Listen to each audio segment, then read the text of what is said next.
Yeah, like, all I know about this game is that apparently we're all, like, we're a group of friends going here to do, I don't know what, but, you know, horror visual novel, choices will be made, friends may die if I fuck up. I am gonna shoot for the best ending, because that's always what what I do, but let's do it. True miracle is to see your own sins. Anthony the Great. Who the fuck is that? I don't know who Anthony the Great is. Been a while since we left New Lake Road. Okay, cool. How close are we? Never been to this place before, so I'm not sure how long it'll take us to reach the destination. Okay, skip story. Oh, that's interesting. Okay, cool. Gonna get a handle on the saves. We've made our first save. Hooray! Last time, I was carried away to an old, inoperative factory on the outskirts of town. For that, I was wandering around the plantation to the villa. Once there was even an asylum in the Heathlands. I think the factory was my favorite. Maybe I should visit it again. Why would you go to those places? Like, willingly. I would never willingly go to any of those places. No, scary shit, not for me. Like, I can barely handle, like, you know, like this stuff. Also, for photosensitive folks, apparently, like, you know, this game can be pretty bad because a lot of flashing lights and things, so this is your warning. If you're photosensitive, now is the time to bow out. Fuck off, crows! It was not the wind, but other forces that brought them here. The scene was as fake as a smile on Grace's face. I don't know who Grace is. Maybe you should have introduced Grace first, to have reference for that reference. The leaves were arranged in such a way so that they could not cross the edges of the narrow path, obediently sparkling in the beams of our flashlights. You're here at night? The fuck? It reminded me of a twisted version of an old German fairy tale, Hansel and Gretel. I mean, most people know what Hansel and Gretel is. You don't have to say it's a German fairy tale. In this version, the naive children rushed into the jaws of an unspeakable creature. Lois put his foot on one of the leaves, which was found over the edge of the path, and the silence was broken by his hoarse voice. Why does Lloyd look like a woman? Like, I'm not upset about this. Like, he's very Bichon and very, very beautiful man. But, I mean, like, you can tell. Like, this guy has, like, eyeliner. This guy, like, you know, does his eyelashes. You can just tell by looking at him. Man, it's been an hour since we entered this frickin' forest. Hang on, guys. We're almost there. Martin as well. All of the men look so beautiful. They look like they're just the most beautiful men I've ever seen. I've heard that before, Grace. What is this, the third time? Doesn't look like a woman to me. Well, I don't know. Like, listen. They have better eyelashes than the girls do, okay? Seriously, like, they're also, like the frames of their bodies, like, they're all built the same. Like, they're all very lithe, and, like, you know, the art style is very feminine. Like, and I don't mean that, like, you know, like, that's obviously not a bad thing. But, like, my problem is that it all looks very samey. The shape of the face for each of them is exactly the same. Shape of the eyes is exactly the same. Even, like, the washed out, like, sepia colors make everything look the same. So, like, it's not bad, but like, literally, if you took away their hairstyles, they would all be the same person. And that's not necessarily, like, the worst. Like, I mean, like, let's face it, the Fate universe is notorious for having the same face for, like, 20 different characters. But Grace looks like a mistress. It looks more like a dominatrix to me, but, whatever. Either way, like, there's a lot of sameness to this. And, like, it's not necessarily bad, but, I mean, like, you can tell that this is an indie game because of, like, little details like that. And, not that they're necessarily bad, but, like I said, like, I look at these three, and they look incredibly similar.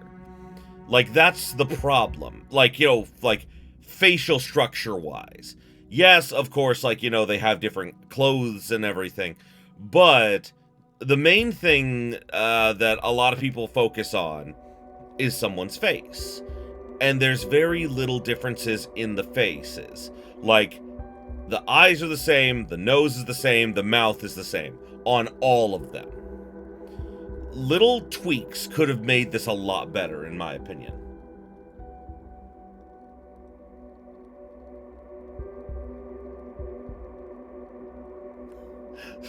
Lay off. This is just my opinion, dude. It's not a bad thing. It's just, like,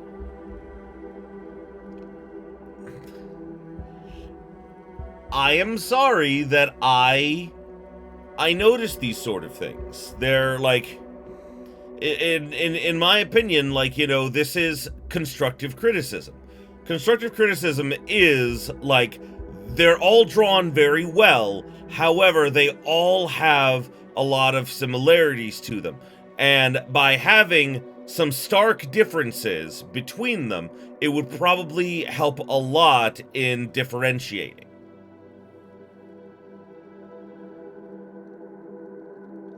Oh! Oh, you were talking about that. She definitely does look like a dominatrix. Anyway. See? There it is. It's small. But there are noticeable differences between Kate and a lot of the rest of the characters, at least in this particular model. So, yes, it's small, but there are differences, like, in the way the, like, like the facial structure is. So if they'd done that with all of them in that first bit, it would have been a lot better. Anyway, I don't think there's a need to go any further, guys. The forest itself gives me the creeps. Maybe we should just stay here for the night? In the forest? Why?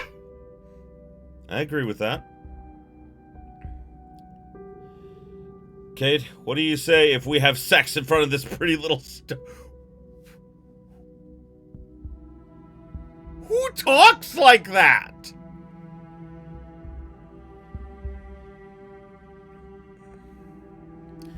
If this husked snag on it were a real noose, I bet he would stick it under your sexy topic right in your island of pleasure. What is this writing?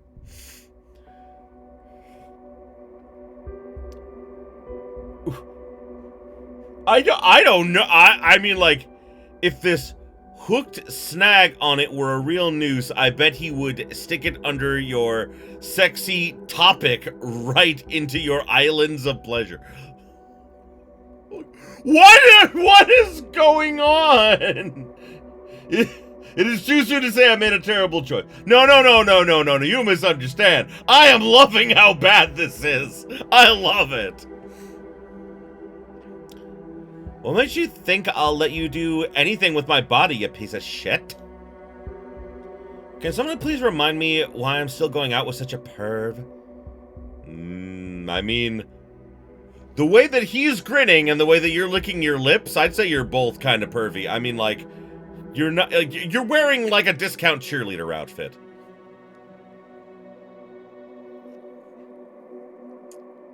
If you've had enough of his shit, you should hang out with me, babe. The writing is so bad. The writing is so bad. It's like a B horror movie. I love it. Nope. Oh, and of course she's got bubblegum. What about you, Grace? Nah. So who is... Oh, heterochromia. She has two different color eyes, it looks like. The girl in the middle. If you think that you're some kind of Superman who's not afraid to accompany me into this spooky abandoned house, don't fool yourself. Your so-called chivalrous act is just a trick to get me into bed. You need to try harder to get my juicy...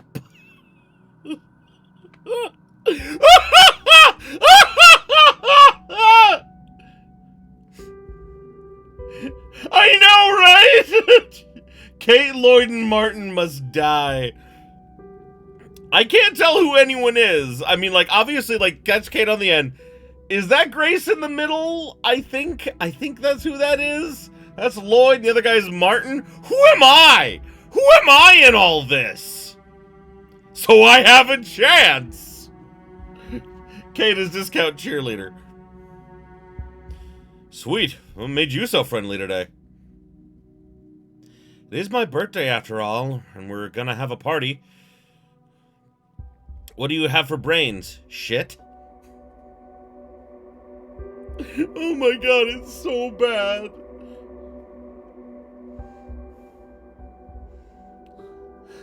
It's so bad. It's so bad. I love it. It's a very special day. It is special indeed. Today, Grace holds the stage, but her acting is still not good enough for an Oscar. It is bad, but everyone seems to fall for her optimism. Oh, almost forgot that you're with us. Come on, I have plans for you. Who? Oh, so you're into girls. What a twist. Looks like you're dead in the water now, Lloyd. You sure are a cutie, Ashley, in this panda hood, but it's still not enough for a girl to win my heart yet again. Okay, so she's bisexual. The end of her phrase was said very quietly, but I heard it. I smiled wryly. Oh, so we are the girl in the panda hoodie. Okay. Okay, interesting. So we are Ashley. I thought we were someone else. Looks like all of us have a skeleton in the closet. What if the closet is the size of a house? We're Ashley, are you sure? I don't know. Like, going by...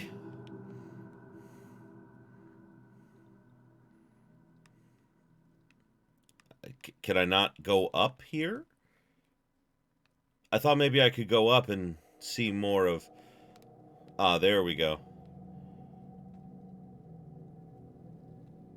Ashley, it is indeed special.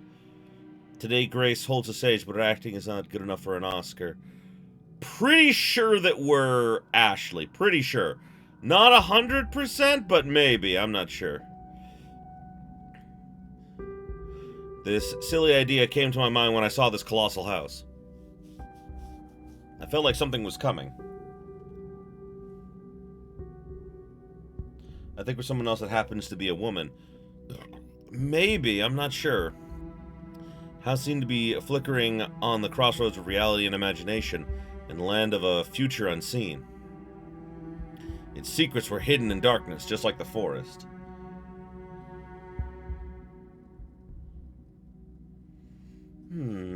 Maybe you're right. Hold on. I actually want to see if I can find out. 1 second.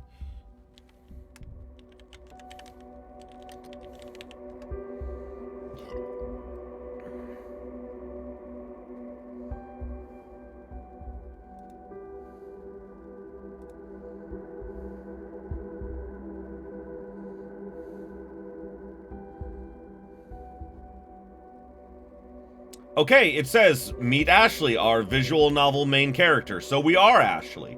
Okay. That's literally in the description. So, we are Ashley, apparently. That's weird, but I mean, okay. The weak yellow lights were jumping from one tree to another, running along the path and flickering in the night. I knew that we would soon approach the house, but maybe it's too late to turn back and forget about all this shit.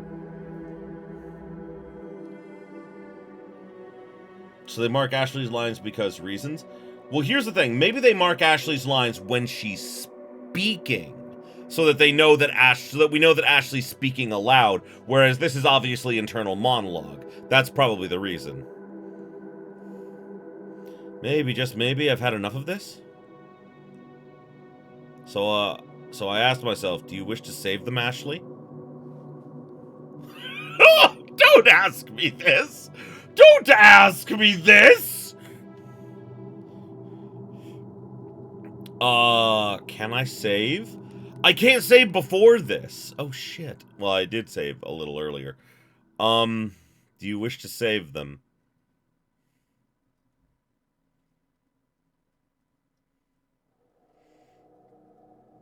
What the fuck is the question? Apparently the question is, do you wish to save them? I'm gonna go with yes, purely because, like, I have a feeling maybe this will lead to, like, an early ending. Do you wish to save them? Yes. Savior. Save everyone? What? Honestly, I don't really like the idea. Maybe we should just go to the amusement park that opened this week. We can go there right now. It's only 8 p.m., and it is a birthday party after all, not a funeral. It's whatever you decide, Grace. But I think we can even take your little brother with us. But we should go to the highway and call Ella first to make sure she doesn't drive to the empty house. I really miss him. Can he really go? Tears welled up in her eyes. Everyone gazed at Grace as if asking, what the hell's going on here? Of course they were asking. They didn't know that her little brother had been kidnapped by me to make Grace get us all here? What?! What?! However, I've changed my mind. I'm sick and tired of being controlled. Being a pawn does not suit me. But I love the idea of the house. But it'd be cool to stay for a night, don't you guys agree? Who wants to go to the amusement park? Everyone but Martin rose their hands.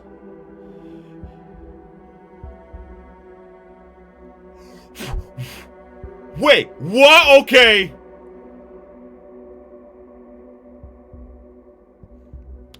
You saved everyone. Well, almost everyone. There was an accident in the park. Grace fell from a great height and crashed to death.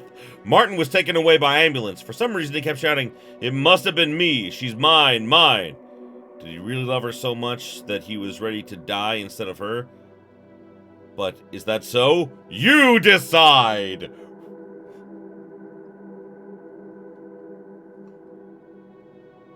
Wasn't he with Kate? I don't know what's going on, dude. Well, we just got an early ending, I guess. Okay. How do we, skip? Do you wish to save them? No! They aren't worth the chance. Well, apparently even if we save them, like, Grace still dies, which sucks.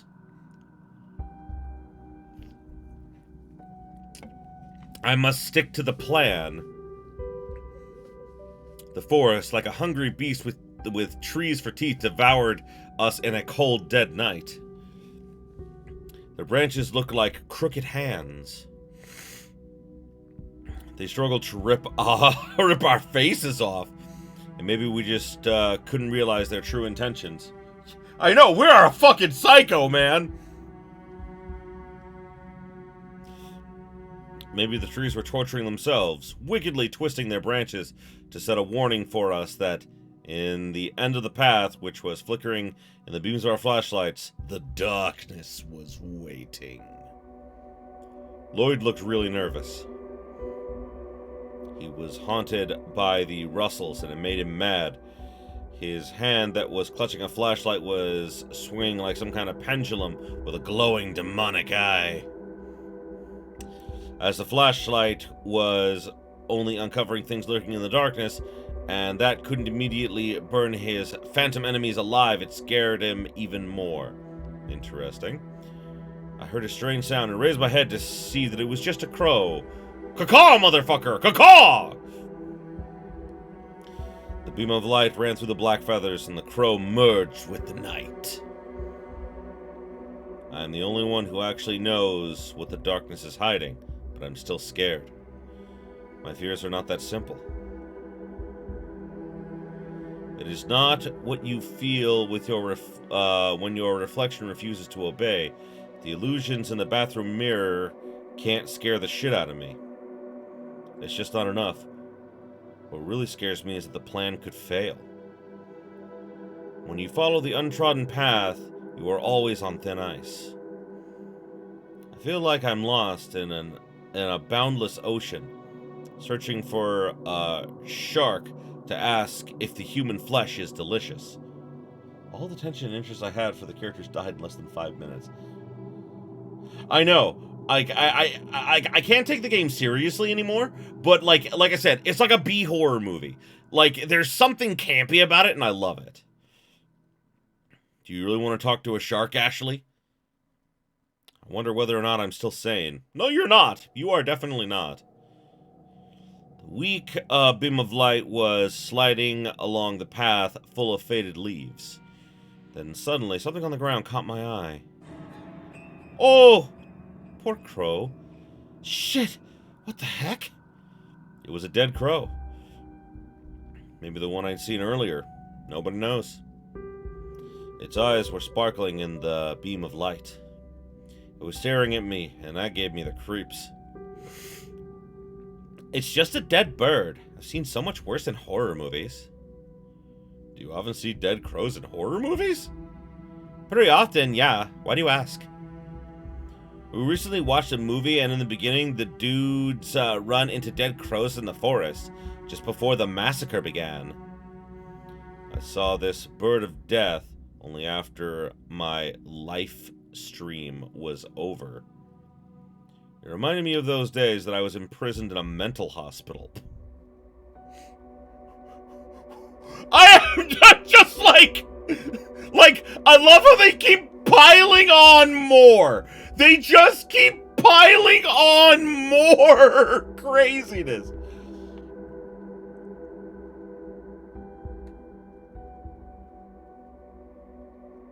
Oh my god. Oh my god. It reminded me that I was in a mental hospital. Like, I am just imagining, like, you know, like someone able to hear Ashley's thoughts. Like, every time something like this happens, just slowly being like, okay. How to make an interesting character, just throw stuff at random. The walls of my ward were my only friends. Sometimes, I really wanted to discuss the weather outside with them. Of course, the staff didn't neglect their everyday duties, and the doctors regularly visited me only to ask one question: how are you doing today? Actually, a tape recorder in repeat mode asking, how are you, would be just the same. Just like the tape, the therapist wouldn't even change the words or say anything else. Or perhaps he already knew how I was, or he didn't care. Anyhow, every time he asked me, my answer was the same: silence. I only showed the same article torn from the newspaper about my family burnt alive in a car. Jesus Christ. That crow reminded me of the very first ink blot in a Rorschach test, so the train of memory suddenly started to chase me along the rusty rails imaginarily built under my feet. I'm dying of laughter, I know. Wonder how this game will tackle a delicacy of such as mental health. Not well. Not well. This was obvious. Here's the thing. This was obviously written by someone who has never actually undergone, like, you know, any, like, you know, mental stress. Well, not mental stress, but, like, this is obviously written by someone who has never in their life experienced, mental illness. Like, for example, my anxiety is a mental illness. But it's, like, you know, there are various types and levels of mental illness. And, like, my anxiety, while, you know, bad at times and everything, is under control and everything. I don't have to take a whole lot of meds for it. Like, I'm lucky in that I take literally the smallest prescribed amount to help balance me out, whereas some people need a lot more. How about the first five minutes? We kidnapped Grace's brother for reasons. We were in a mental hospital. Our parents died in a car crash. And it's been all of 10 minutes. I know, right?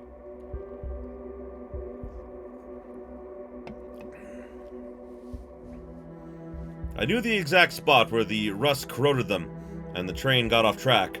People in it stared, screaming in panic and hitting their heads against the walls. Insanity. That's why I chose to focus on our way. I was afraid to lose the path because it was like a thin tightrope that was saving me from falling into the void where evil spirits were crying my name. You need to calm down. Pull yourself together, Ashley! You have to be ready when the game begins. Seems like I buried my head into the sand too deeply, but fortunately a rough male voice dug me out. Stop fooling around. I've already got goosebumps, and we're not in the house yet. What are you afraid of, Powerhouse? Pretty sure that you're the fastest among us, and even if we run into a serial killer in the frickin' house, you'll be able to run away. Right, the killer would carve my enormous body as I've put on a couple kilos this week. Yes, your enormous body with your very hourglass-like figure. I wouldn't even glance at the cake.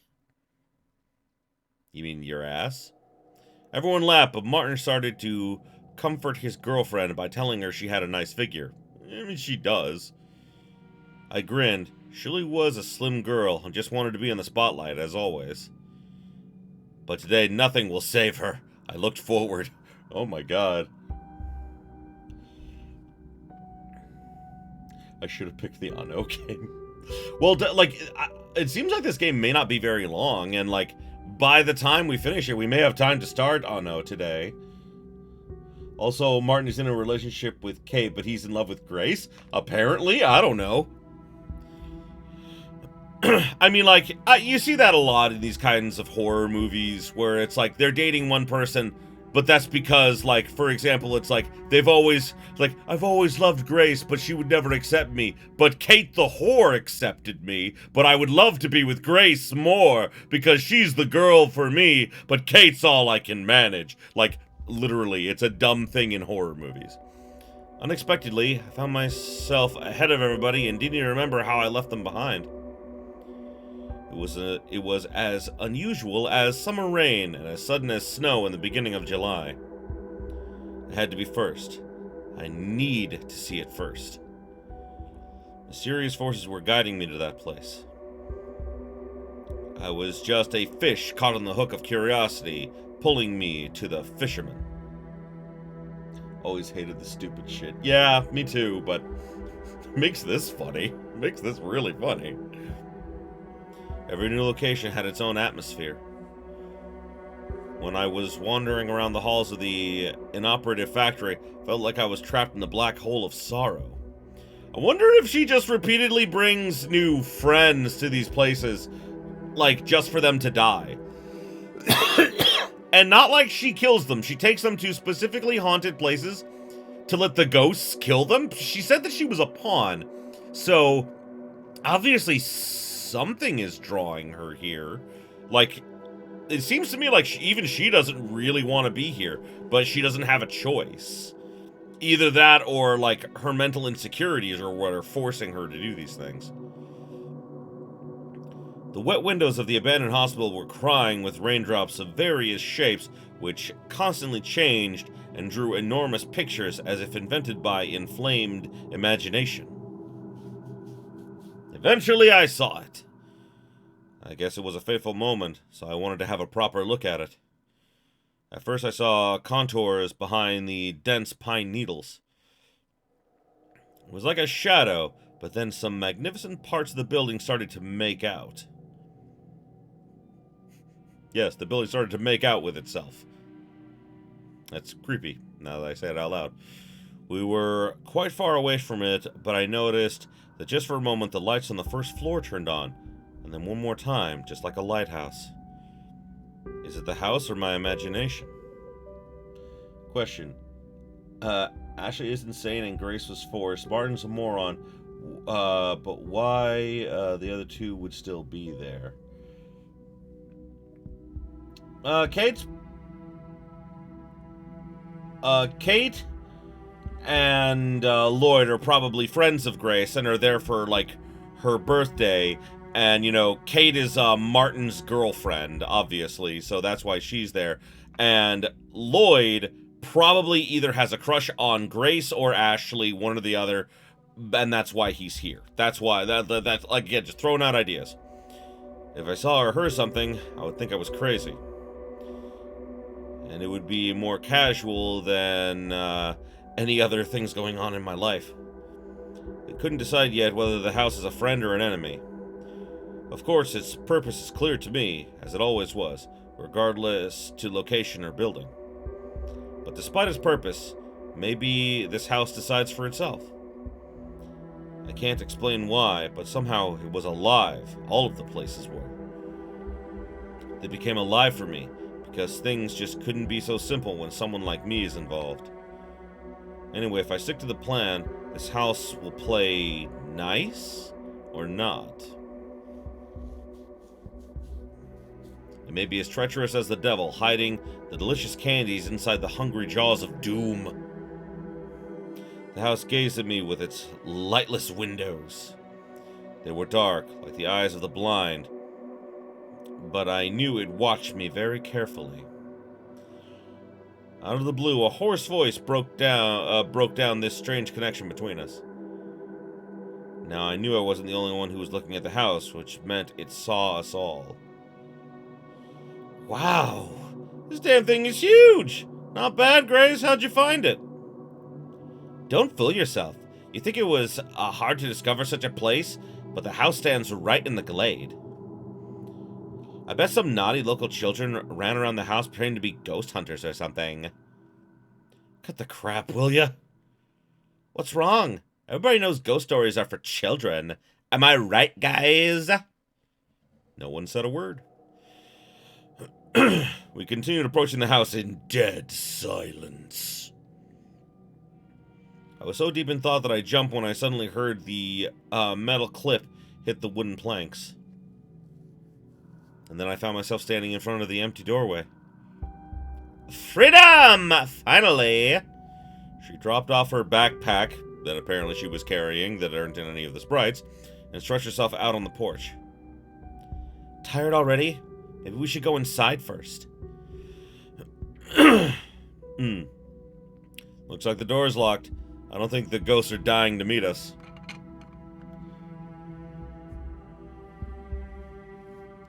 Well, here's the thing. Obviously, like, she's being coerced into doing this. Like, you know, because of, like, you know, Ashley. So, like, my thought... Interesting. My thought is that she has to act normal. Otherwise, her brother could get hurt.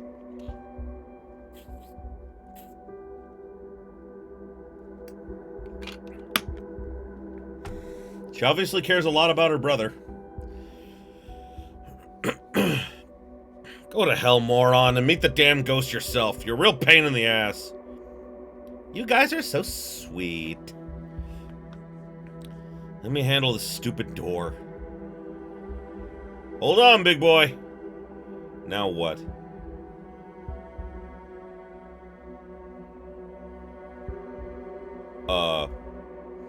I mean, I'm not gonna deny, Ashley is probably, like... Listen, they say don't stick your dick in crazy, but, I mean, like, I am also the person who finds Junko Enoshima to be one of the most interesting characters in the world, so, you know, just throwing that out there. I'm working on it. While those idiots were searching a way in, I was picking the lock with my own skeleton key. Not sure how many doors I've already conquered. It was the same as picking tiger's teeth to see how its digestive works. Something moved. Couldn't say for sure, but it felt like the mouth of the door took a tight grip on the skeleton key with its metal tongue and devoured it.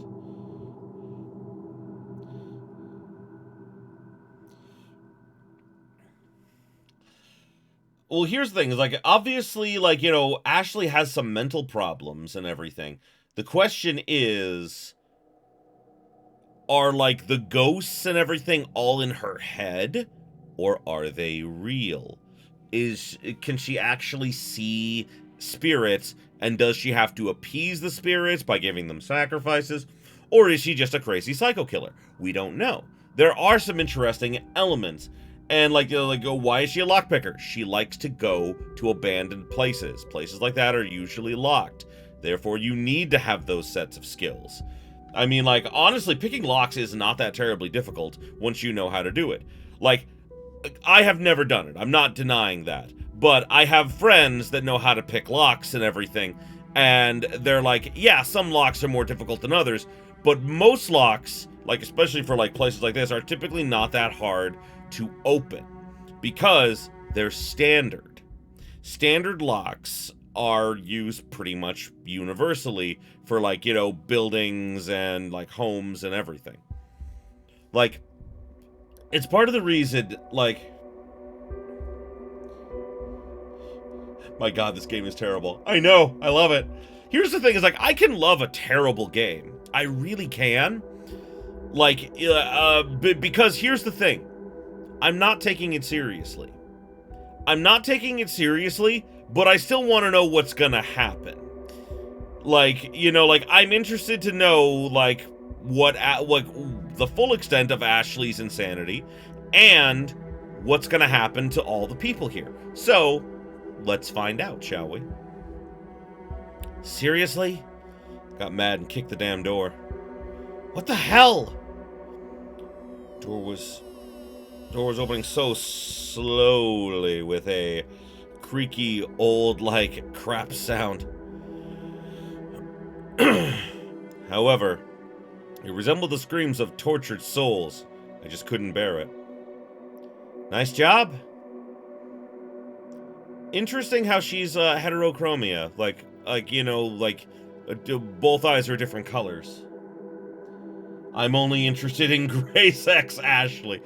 Well, I mean, like, you know, I doubt that Grace actually wants to have sex with Ashley, considering, you know, she kidnapped her brother, but still. But I didn't open it. It opened itself. What's going on here? It was very dusty inside the house. Looks like the ghosts aren't very hospitable. Oh, yes, but in this game, anything makes sense. That's true. Now, here's the thing, though. Ashley just admitted that she didn't get the door open. The door opened on its own. And that bothered her. Something is not going according to plan. Which means that there is some vulnerability for our protagonist. So I love it. Everyone laughed except Lloyd. He gave Kate a significant look. I think everyone knows that you don't believe in such shit. Can you please stop? See, Lloyd is like what I would be like in this situation, except for the fact that I wouldn't be there. Like, you know, I've gone into a couple of abandoned places with my friends before. Like, a long time ago. Like, I had a friend who liked to sneak into, like, for example, we snuck into an abandoned school. Like, a bunch of us did. There was, like, 6 or 7 of us. And, like, I mean, you know, basically all that happened is that everybody got high. Except for me. I don't really partake. Everyone else got, like, super high and everything when we were inside, and then we left. Nothing, like, crazy or special or weird happened, but, like, that scenario was the perfect setup for, like, a horror movie. So, yeah. What's wrong? Is darkness so scary? Am I right, big boy? Come on, I'm just teasing you. It's fun. It's not like that. So tell me, what can hide behind the shadow curtains? Is it a ghost or a phantom? Then, if it's not a ghost or a phantom, then what is it? It isn't my fear. It's a freaking mental disorder. The name is, nyctophobia.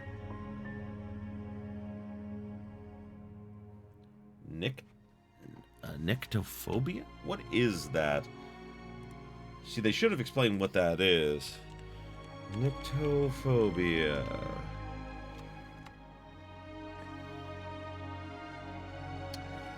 Extreme or irrational fear of the night and or darkness. Okay. A fear of the dark. Oh boy.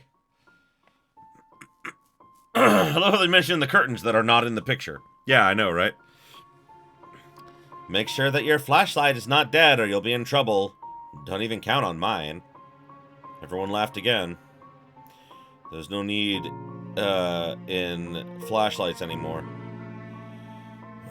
The glowing eye of the full moon illuminated the house pretty well, but when we were inside, it surely was dark. It was very strange.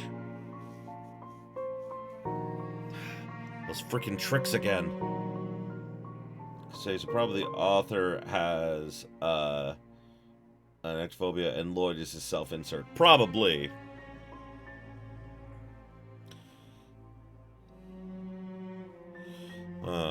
Although it looks like it wasn't a big deal for anyone except me. Even though candles peeked out from literally every corner of the room. I think everyone thought it was Grace's joke or something. This place aroused my curiosity and I wanted to explore it a bit. There were a few pictures hanging on the walls. To be exact, some of them had fallen off or were lying on the floor like dead rats with twisted paper tails. I saw no mirrors in the room, thank God, but this was only the first floor. Still, I'm glad. She probably doesn't like seeing her own reflection. Houses are like narrators of people's lives, made to tell the stories of their owners. And this one was choking on dust and death. This armchair looked really convincing. It was old and fractured, but I still knew that its appearance was a lie. Even the carpet was old and shabby for every second of its existence. I was aware of those tricks, and I knew I had a little time. I took the cell phone out of my pocket and looked at the display. I saw the connection was lost and it was already 8 p.m. The clock was ticking. Ella should turn up soon. I hoped she would find the house. At least I drew her a map. Who is this Ella? We haven't met Ella yet. While exploring the room with a fireplace, I found boxes full of candles. I smiled wryly. We would need them later. And of course there was a book. It was the most important item. I just don't know how to do it with some extraordinary stuff. Of course, I was no amateur in that kind of cuisine. You could call me the chef of the kitchen, I guess. So I knew it from A to Z. I looked to the others. They were all wearing the same smiling faces except Lloyd. This poor creature. Poor idiotic creature. He wanted to blow Grace's skirt up literally. Yep, okay, so he's there for Grace. Okay, that makes sense. Sadly for him, it was not going to happen, ever. The girls have already prepared their sleeping bags and spread their blankets on the floor. The scary house was slowly turning into some kind of warm, lovely nest. But I rushed to conclusions. Oh, that's fucked up. Oh boy. The strings of fear caught us in this web when we saw a straw doll on the sofa.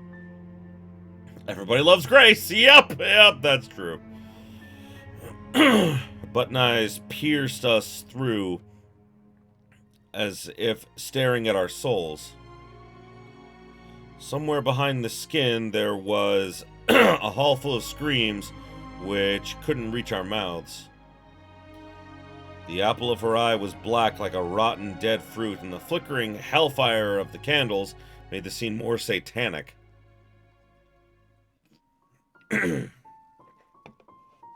Lloyd nearly shit bricks when he saw the evil thing. I mean, I would too. The guy made a very strange screaming-like sound. Kate just couldn't miss the joke. She took her cell phone out of her jacket and her finger started to dance on the phone keypad. Suddenly she began a made-up dialogue, pretending there was someone on the other end of the line. Hello? Is this the mother of one wicked straw doll who I tend to know? Good. Tell your child to stay out of the light because she's too scary for our little Lloyd. Your girl scared him to death, you know. Go to hell, guys. Even with this canny Enough with this canny shit for one evening. Lloyd rushed to the sofa and grabbed the straw doll. Give me a hand, man. Light it up, Marty. Oh, that's a bad idea. Marty gave his lighter to Lloyd, and this idiot threw the doll into the fireplace with her hair on fire, but the flame died immediately. The damn witch. Why don't you just perish? You're a real idiot. It's a doll, not a paper shit. You need to light the fireplace first. We can use books or newspaper. Everyone glanced at me in surprise. Oh, so the area has changed because we see like their sleeping bags and stuff. Oh, there was always some books in the house. It's an ordinary thing. We could search for them. Phew, I almost got caught. Of course I knew the books were here. I know everything about this place. There was a playroom on the second floor, kitchen on the ground floor, and 2 bathrooms. I was connected to this house. I can almost hear squeaking mice gnawing at its beating heart behind the walls. But it was a strange delusion living in my mind. Those morons looked at every corner of the house but found nothing, so it was my turn. Here they are. Jeez, these are heavy. Lloyd approached me and took the books. Congratulations, Miss Ashley. I'm appointing you the Master of Doll Inquisition now. Thanks a lot. I faked a clumsy smile that almost turned into disgust. Where are you going? It's time to punish the sinner. Maybe you can deal with this on your own? Don't be a pussy, it's just a joke. You are the justice! Make the evildoer pay! He lent me a lighter. If not for the rules, I would beat him hard. So there are rules. Apparently she can't hurt them. Okay. I set fire to one of the pages and threw the book on the pile of other books. Hate how in American movies, they keep track of all the crush and relationship. You need a chart. It's true that they don't explain shit. Yeah. Well, obviously we're not supposed to know the rules yet, so, you know. They turned to ashes in seconds, but the doll was still in flames. I watched her face turning black in the bright scarlet flame. Tongues of fire played with the stitches on the doll's face, and for a moment, I saw her wicked smile. I hear agonized screams. In my hand there was something, a phone. On the other end of the line, tires rumbling against the ground, grinding of metal, bones cracking, front window smashing into pieces. I feel shards of glass stuck in my neck. They pierce my chest and my heart. Ah, must be from the car accident that killed her family.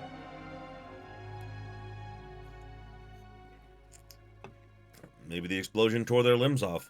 Maybe it was a meteor falling from the sky. Or they were buried alive by some psycho. Doesn't matter. They're dead. I can't stand it anymore. I've relived this nightmare over a million times. I relived the day when it was all gone. Without knowing it, I touched the tooth, which I was always carrying in my pocket. Okay! Why does she have tooth in pocket? It was some kind of ritual, but not as useless as most of them. It was more than effective. For a moment, sorrow in my eyes changed to coldness. My fingers released the tooth and I looked at Lloyd. Satisfied? Yeah, but you're the sinner like everyone else. That's why you should be punished.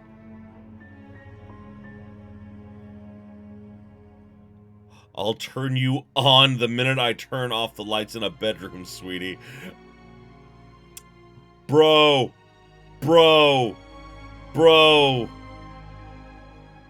I mean, she fine, though.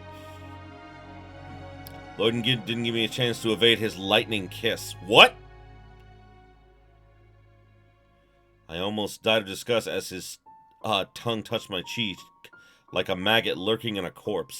Oh. His lips were as cold as a dead man's. I guess I'll pass. I'd rather confess my sins. I smiled wryly and wiped his icy touch from skin with my sleeve. Actually, there's one thing you're right about. Everyone sins. Lloyd shrugged his shoulders and began unpacking his things. So what? He made a move on her already? Holy shit. What is this? What have you linked us? Oh, no.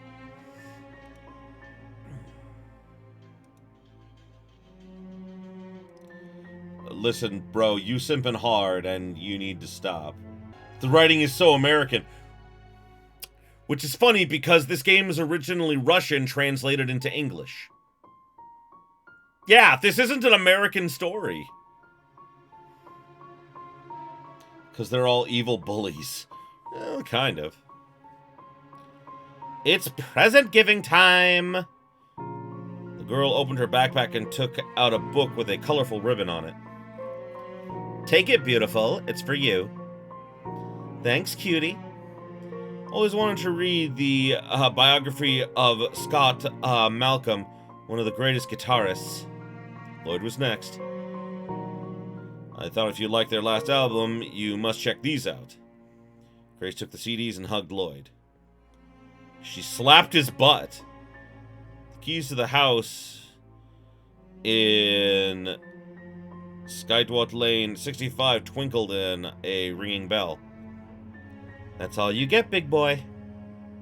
Lloyd was a little embarrassed. It's obvious that he really wants her. I gave her earrings. They were pretty cheap. I bought them on sale.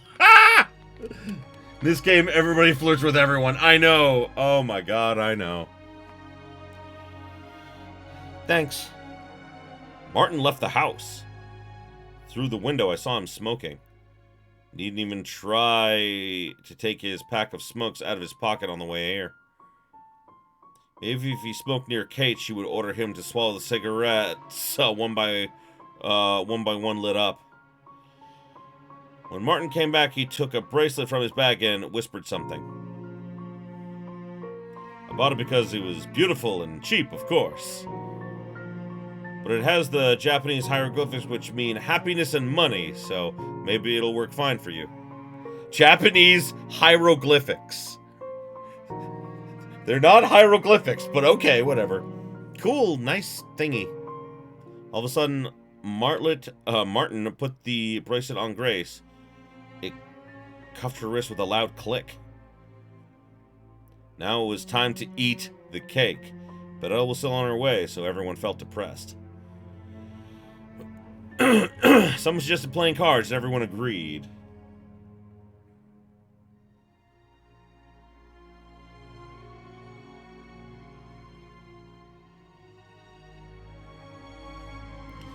In fact, I didn't know who it was because my mind was focused on other kinds of issues.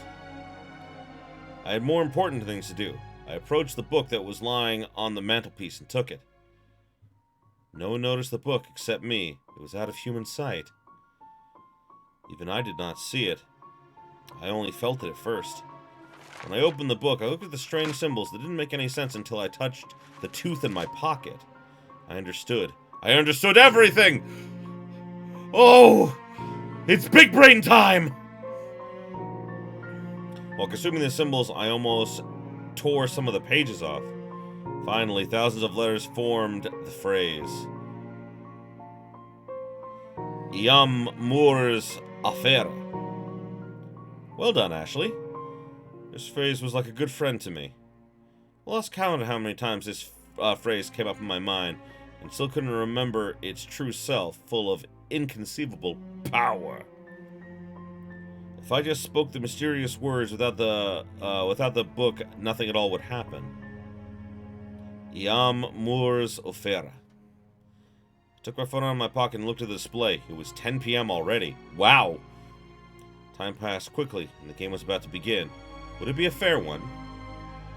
The question has always tortured me. I can't say if I'm doing the right thing or not. I always doubt. Some part of me knows the answer, but I don't know which part it is. While I was reading the book, the others continued to play cards. But Lloyd and Martin called me to join them a couple times, but I always refused. They didn't ask why. I think they were playing their own game with me. I finished reading the book, so it's time to make my turn. I need to come up with something, and fast, to hurry things up. I can't just leave this to Grace. Even the fact that I am allegedly holding her brother hostage doesn't mean I can fully trust her. Oh, well, maybe she... Ooh, maybe she didn't actually kidnap her brother, she just convinced her that she did. And suddenly, Luck smiled at me. I saw Lloyd cheating at cards. The trick was simple. He filled his hand with trumps. I just needed to prove it, so I waited for the right moment. I can see things. I see. I bet you have trump ace and jack. Stop being ridiculous. I don't believe you're a psychic or something. Rumors at school, they're all bullshit. I came right to him, looked into his eyes. I was looking at him with a sadistic smile, like he was a bug that I was going to squash. Show us your cards. Lloyd looked pathetic. This pompous jock was trembling all over. Actually, it was pretty funny. Or it wasn't? I suddenly realized that my decisions and actions started confusing me more and more. In the beginning, I was completely sure I was absolutely right. It was like using a manual that was telling me how to win lotteries with a 100% chance.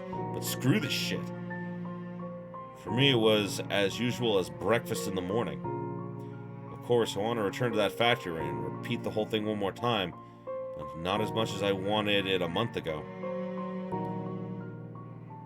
When I was almost maniacally laughing, looking at the woman who was trying not to fall, clutching the elevated cabin of the roller coaster. What? Just show them. Martin hit Lloyd's hands and the trumps fell on the floor.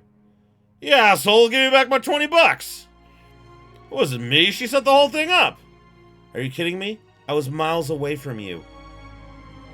You couldn't know, you just looked at my cards. You knew that I had those trumps.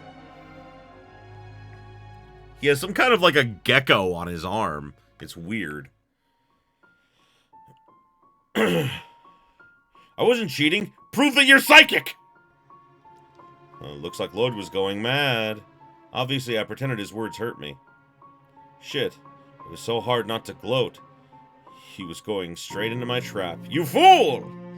My feelings turned into some strange mix, and it was difficult for me to understand what I actually felt. Maybe I froze for a moment. That's why Lloyd yelled one more time. If I continue to lose the connection to reality like this, they'll definitely think I'm crazy. Come on, Ashley, keep it together. I touched the tooth like it was giving me some strength and smiled wickedly. Prove it! It's not as easy as you think. Yeah, you're right. I could get a peek at your cards, but I didn't. What number from 1 to 1,000 am I thinking of? 69.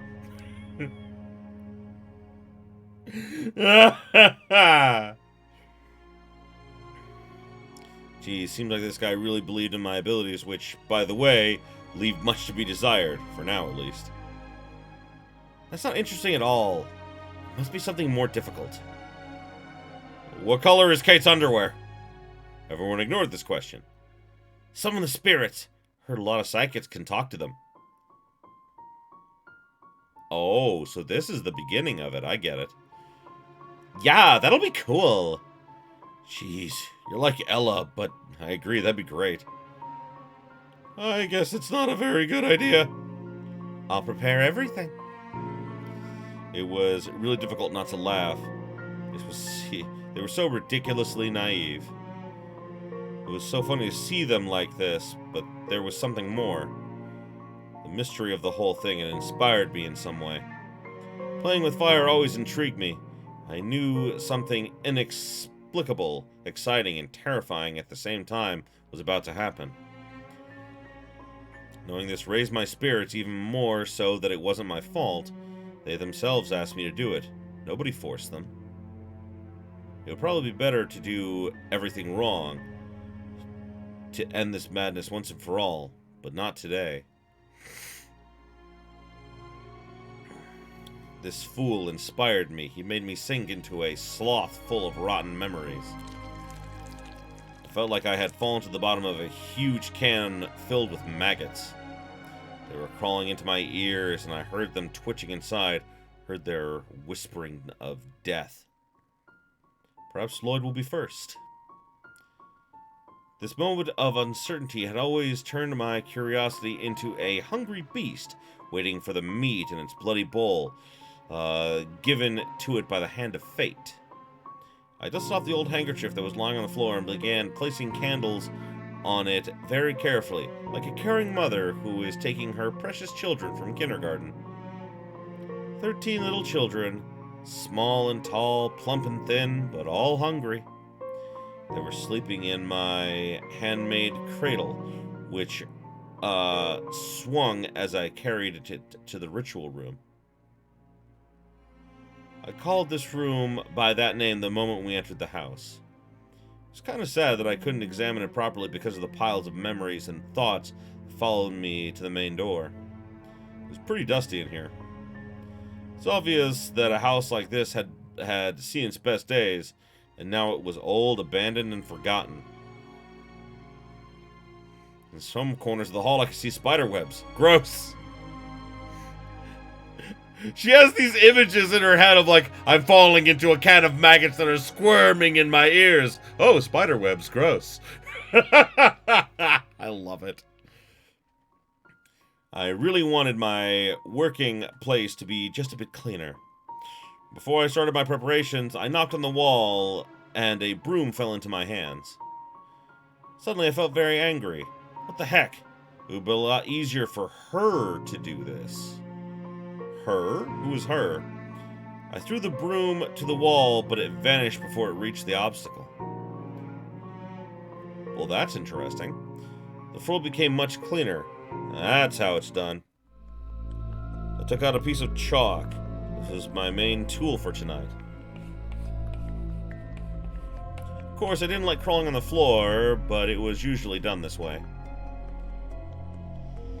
I like using the walls in the asylum much more than the traditional way. I tried some new things back there, but unfortunately everything ended badly. At least I stayed alive. In fact, I didn't use the chalk too much. There were no tangled symbols. It was just a huge circle in the center of the room, and of course the star. It just wouldn't work without it. This game is Discount Corpse Party. I mean, like, kinda? I think Corpse Party's a lot better, in my opinion. I'm actually on the last game in the series, on my YouTube channel. Like, I'm playing through Blood Drive, which is, like, the last in the main series, you know? I didn't think it had any real power. I mean, you can see it almost everywhere on the album, on a new album of a rock band, for example. But it looks like it's worth something. Like, here's the thing. Corpse Party, the first one is great. I disagree. The first Corpse Party game is really good. The second one, Book of Shadows, is a huge collection of what-ifs and explaining what happened to other characters in the series. So it's actually a good kind of anthology game. And Blood Drive is an end to the original trilogy. And frankly, I love Blood Drive. Blood Drive is probably my favorite.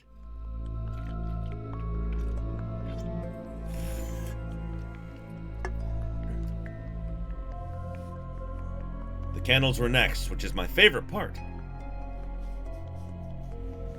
Last time, when the drawing was on the wall, it was fascinating to put matches into the cracks. But I think it really mattered, and eventually everything was almost ruined.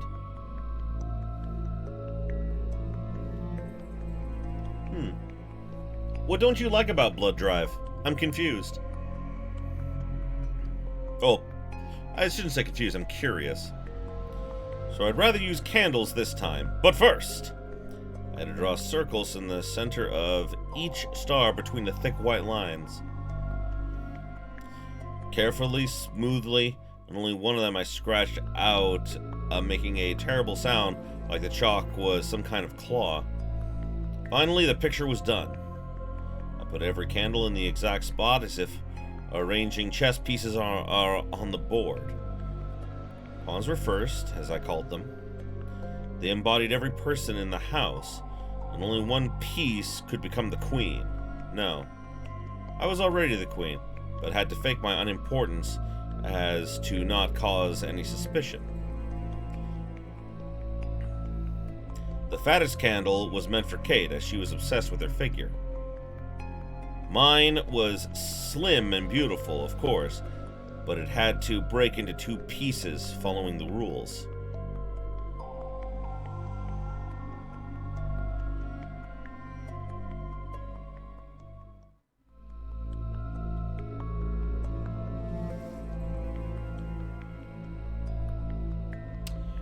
See, that is where I disagree with you, Sempray. I disagree because what Blood Drive does is it's a huge bit of world building. Like to be honest, I thought the ending of the original Corpse Party was kind of dull, if I'm being 100% honest. I thought it was pretty dull, and like, it wasn't bad, but I mean, like, it just wasn't very interesting, in my opinion. It was tragic, yes, but tragic doesn't mean that it was, like, great. I like Blood Drive because Blood Drive answered all the questions that I had from the first game. Like, for example, we have, like, Ayumi Shinozaki. And of course, like, the Shinozaki family is obviously important to the series. What is her connection to it? Well, we never find that out. At all. Secondly, what it really does is it shows that, like Blood Drive explains how the Sachiko Ever After actually started. It explains all the things I wanted to know.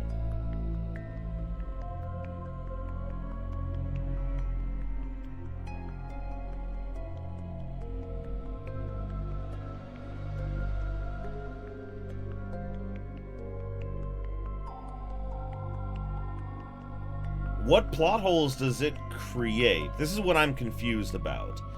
I feel like it doesn't create any plot holes. Here's the thing is what it did. What it did was... Let me just say it like this. They lost their friends. They lost some of the most important people in their lives. And those memories were slowly disappearing, and it was driving them insane.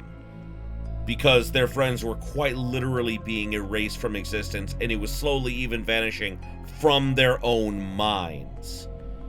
Imagine losing someone that you care about more than anything in the world, and then they slowly start to disappear even from your memories. That is terrifying. Like, I like it because I like it because it is the happiest ending that we can get. Like, it's the happiest ending. Like, it's still tragic and everything, but I definitely really enjoyed because, one, it explained things, and two, I really like when, like, for example, they left the series open so that it could continue. They did world building, which the first game didn't do at all. There was no world building in the first game whatsoever. It was just, look, there's a bunch of random people, and now half of them are dead. Oh, so sad. That's it. Blood Drive and Book of Shadows fully explored a lot of their characters, and I love that. They did a lot better with character development than the first game did.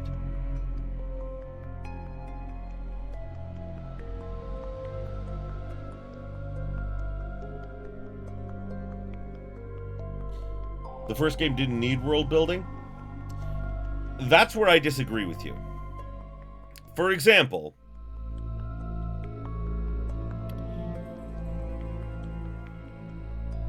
like,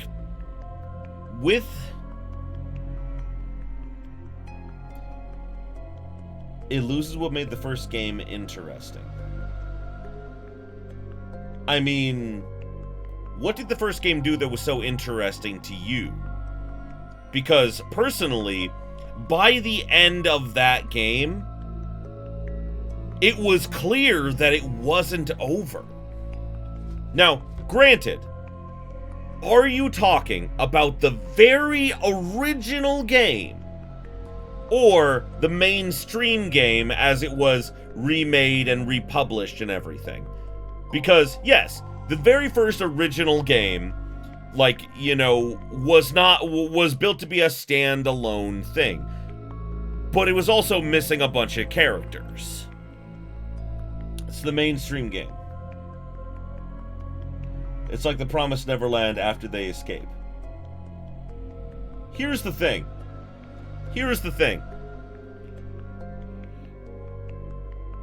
While Season 2 of the anime fucked up, the manga of Promised Neverland did really, really good, and I enjoyed what it was. And here's the thing.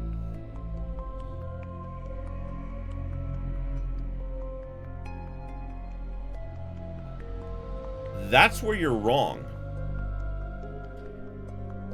The mainstream game, when they made it, was made not to be a standalone game. They had plans for a sequel when they remade it.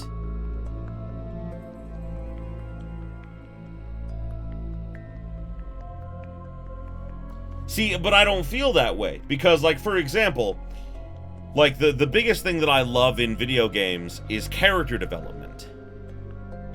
In the first game, we got some good character development with a couple of the characters, but not with everyone. Like, if I'm being honest, like, no one's story felt complete. It felt like the beginning. It didn't feel like, for example, if Corpse Party 1 had been all there was, I would think of it as a disappointing game. Because they left so many plot holes and so many things unanswered that it's like, what the fuck? The second and third game answered all the questions that I had and gave a definite conclusion to, like, the Heavenly Host saga, which I think is fine. But either way,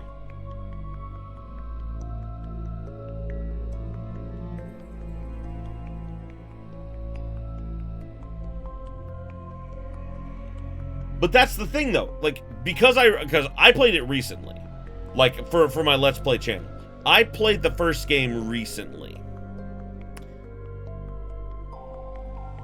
When I finished that first game, and that moment when they realize that no one else remembers who they are, everyone is devastated and in pain, and it's not a feeling of, we need to live on for our friends, it's a feeling of hopelessness and depression. And then it just ends. There wasn't this feeling of, we need to live on for our friends. There was nothing like that in that game. Which is why, as I said, it would be very disappointing.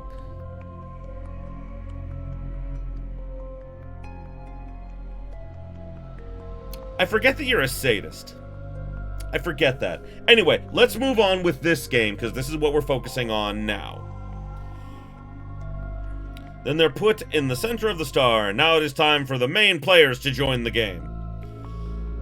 Since I didn't know whether they're bishops or rooks or knights, I couldn't think of the right positions for them.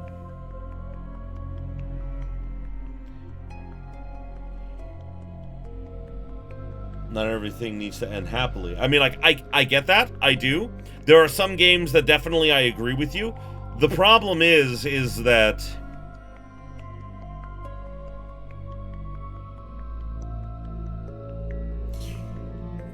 See, I disagree. I disagree that it was left ambiguous because, for example, Danganronpa, the first one, and number 3, they were left ambiguous. But they had the hopeful message that they would live on for their friends. Corpse Party had none of that. It was just pain after pain after pain after pain after pain after pain. And then it ends. I didn't feel accomplished. Like, by the time I got to the end of the story, all I felt was pain. And I wanted the plot holes to be resolved. It's not even the fact of the characters. There were so many plot holes in the first game that I just wanted to be resolved that never were.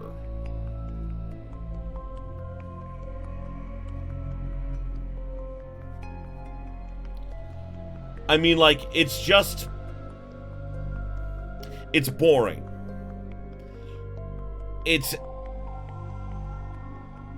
Let me put it to you like this. Remember when I said I was really upset with Tales of Arise for having the obligatory happy ending that the characters didn't earn? Remember when I said that?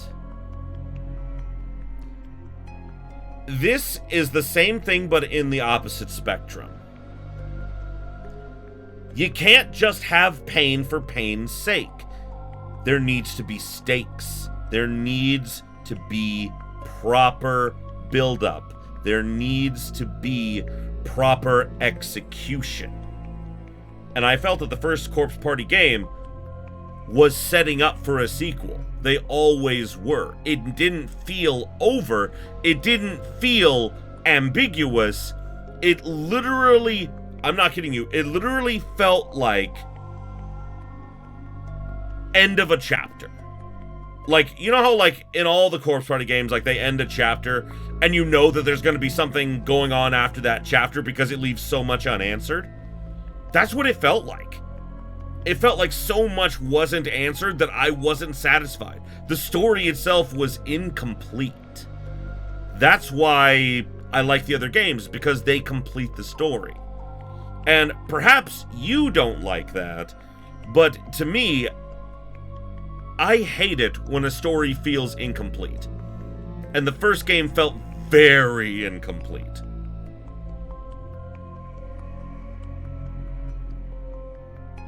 The main thing was to survive the horror, but they didn't survive the horror.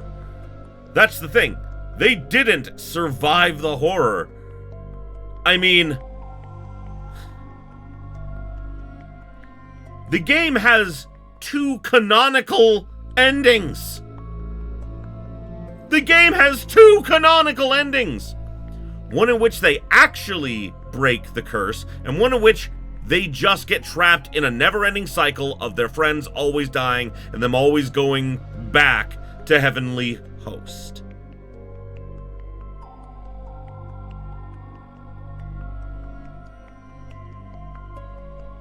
Either way, I don't want to argue about that anymore. We can debate this at another time. Let's focus on this game, and then we're done. So I just put the pieces in front of ones that were already in the star.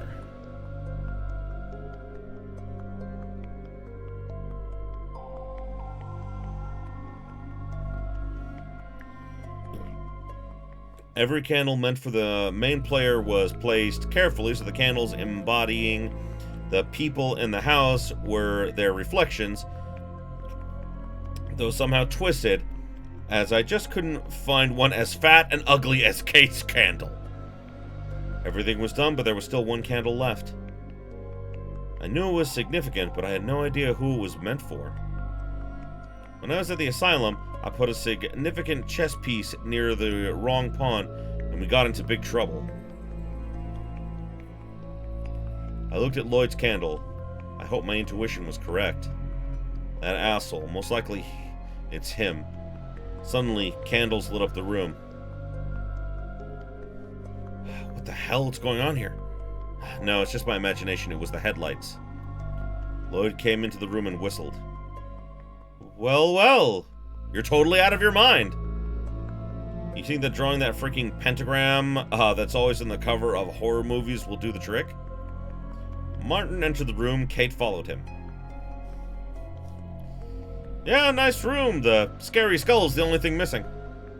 Wow, that's so cool. I'm flattered. The door half opened and Ella entered the house. Before she joined us, she was walking around the room where we had thrown our backpacks. Like I said, we're not going to debate this anymore. We'll talk about Corpse Party another time. That's Ella? That is not who I was expecting. See, I will admit that the Sachiko game, the Sachiko, birthday bash game, yeah, that was definitely a cash grab. I didn't play that one because that one looked dumb. But the main entries in the game were very interesting to me. And that's all I can really say. Anyway, I did not expect Ella to be this idle-looking girl. Will anybody help me bring my things in from the car? Ella peeked into the room, saw the huge rock drawing, and got excited. Wow! Ella came closer to my creation with caution, as if she was scared the floor would creak under her hard steps, even though she was light as a feather. Is that what I think it is? We're gonna speak to the dead. Are you in? Of course, I've always wanted to try this. Oh, that's just incredible. Looks like I'm just on time. She looks like Discount Celeste. No. She looks like Discount Junko. She is definitely 100% Discount Junko. She doesn't have hair drills. Is everything ready? Yeah, actually. If everyone's ready, we can start now. Maybe we should eat first? Hanging out with the dead is scary as shit, and moreover, I'm hungry. Oh, so you believe in ghosts? I don't. I just eating the tasty cake that Ella brought us.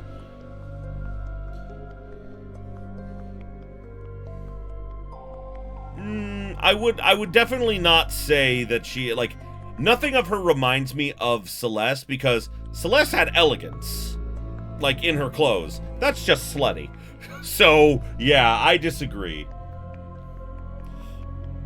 I was probably right. I don't want to eat it watching his corpse rot on the floor. Huh. When Martin and Lloyd brought a large cake into the house, each of us took a piece. Of course, the biggest one went to Lloyd, so I got the smallest. He was consuming it like it was his last meal. I knew he was nervous. So nervous. It was hard not to grin. Grace tripped over someone's bag, and her piece of cake almost plopped onto the floor. Guess if that had happened, it would look like a human brain, juicy with blood. Martin managed to grab the cake with his plate. You look really pale. Is everything okay? Yeah, I just feel dizzy, that's all. Okay, then. Martin smiled nicely. I guess his girlfriend didn't like it at all. What's that on your face? A grin? You asshole! Want to screw her that badly? No, sweetie, it's not what you're thinking. Yeah, this butt is mine, right, baby? Grace painted Lloyd's face with the cake and went into the ritual room. Guess it's hard not to, this makes it hard not to chuckle. Oh boy, here we go, guys. Finally, everyone took their places. Grace sat closer to Martin, with Kate on the other side of him. Lloyd sat near me. Even knowing what fun was coming next, his gaze made me feel sick, as though his eyes were taking my clothes off. Gosh, he's a pervert. I wonder, is there any limit to his blasphemy? Pierce a finger with something sharp and drip some blood on the candle. My words sounded ominous and terrifying. Are you kidding me? That's bullshit. Is that necessary? Like, here's like, I'd be like, I'm out. I'm out. I'm out. I'm out.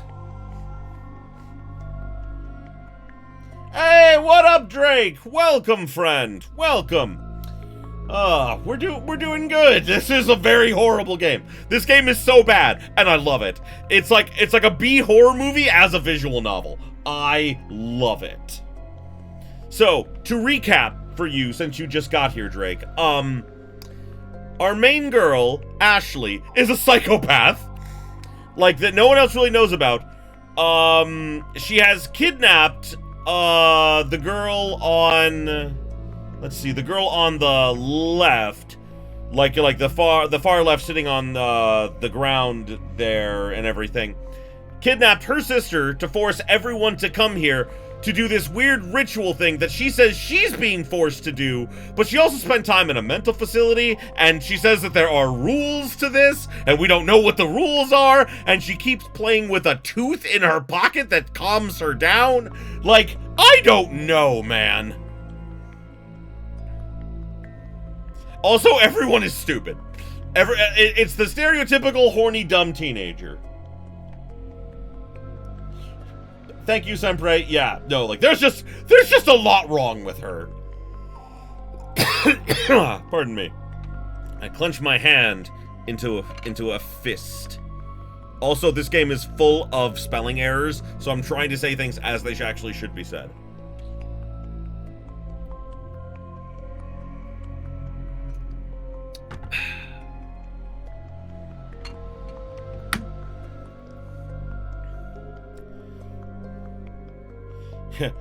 Is this necessary? Yes, it is. Okay, if nothing happens, you will spit blood for a week. Kate chuckled. Yeah, Kate's the horny girl on the right there. There's also this new girl that we just saw for like a second named Ella, who looks like the weird love child of Celeste and Junko, if they were both call girls. I don't know. Okay. I pretended to be scared, but not sure if he bought it. However, he smiled at me unconfidently. Suddenly, I really wanted to shout, "You will die, fools! You, and you, all of you! You get to die! And you get to die! Everyone gets to die!" Sounds like a scary movie plot. It does, yeah. Yeah, no, dude, like, all of this information about her was presented to us, like, within 10 minutes of the game starting. It's crazy. But I stopped myself, otherwise I'll understand that I'm involved with this, and it'll be 1,000 times harder to do my job. Muttering some curses, Lloyd, however, pierced his finger with a needle and touched the candle. Martin was next. He touched the candle too, and the scarlet blood dripped down. Ella was really nervous and excited. I feared that the girl would have a heart attack because of all this. Ella pierced her finger so hard that blood spilled in different directions. Yeah. We need a drop of blood, slices off finger. A drop of blood, Ella! When the candles devoured the souls of the mortals, I continued commanding the army of the doomed.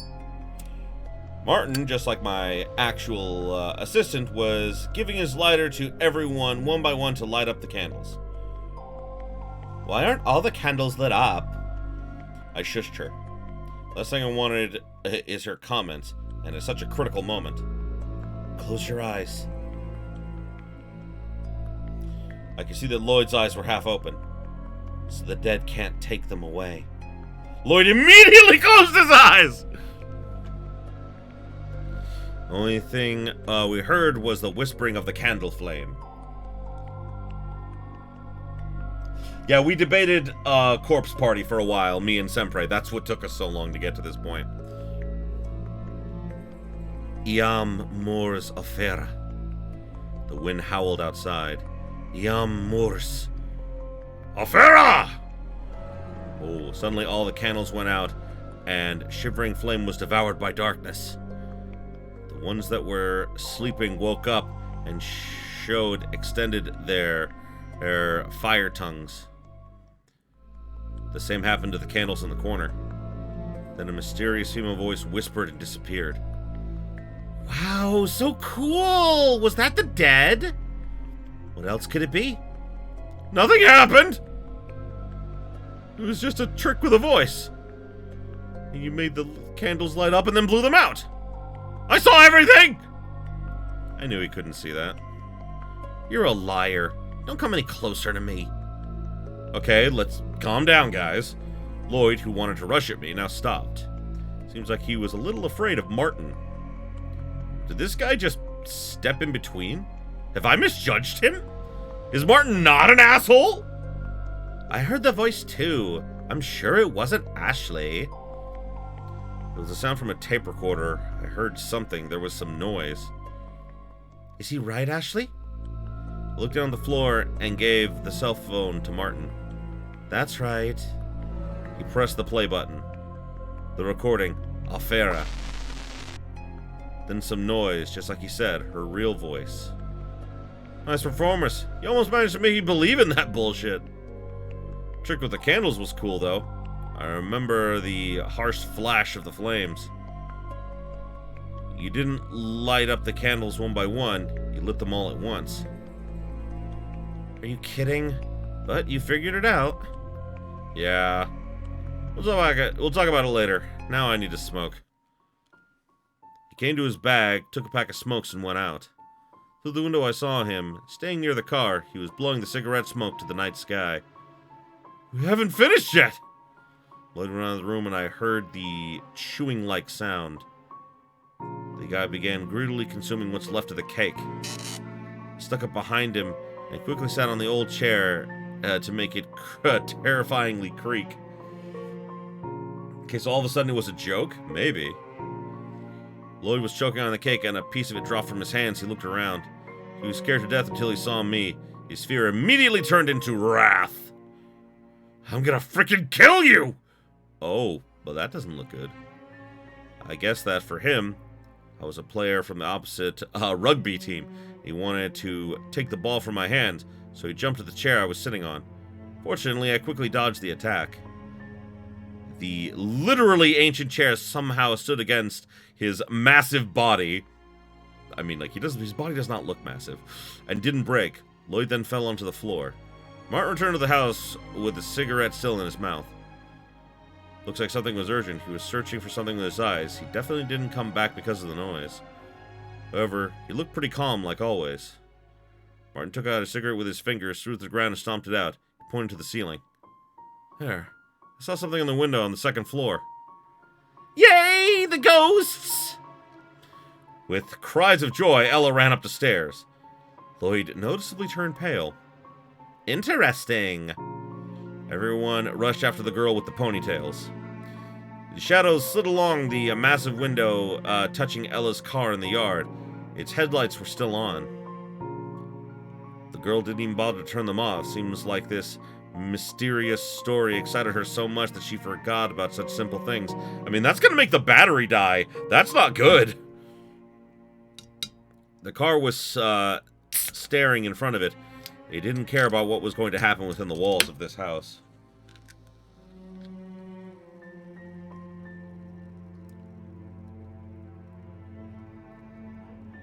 Why was Ella presented so late into the story? I don't know. I have no idea. Maybe we'll find out.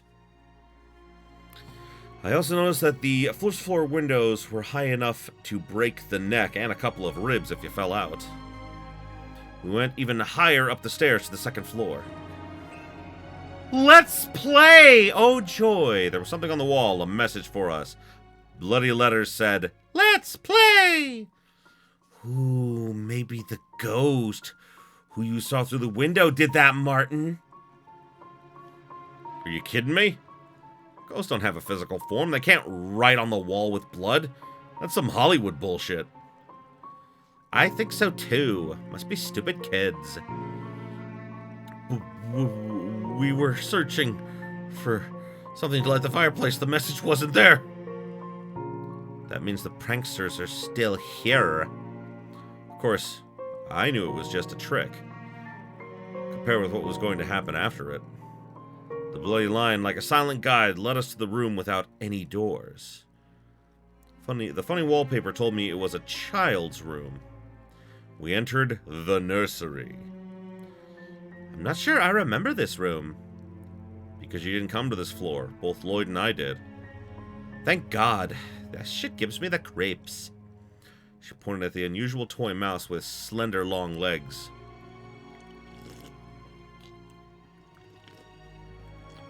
Yeah, in the background there, oh my God, that's terrifying.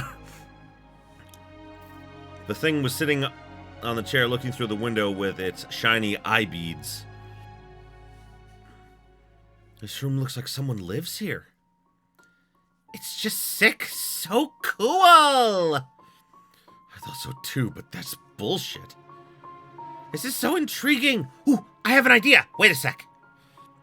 She rushed downstairs. There was a complete silence for a moment. Then we heard the approaching sound of stomping footsteps. Let's try this, shall we?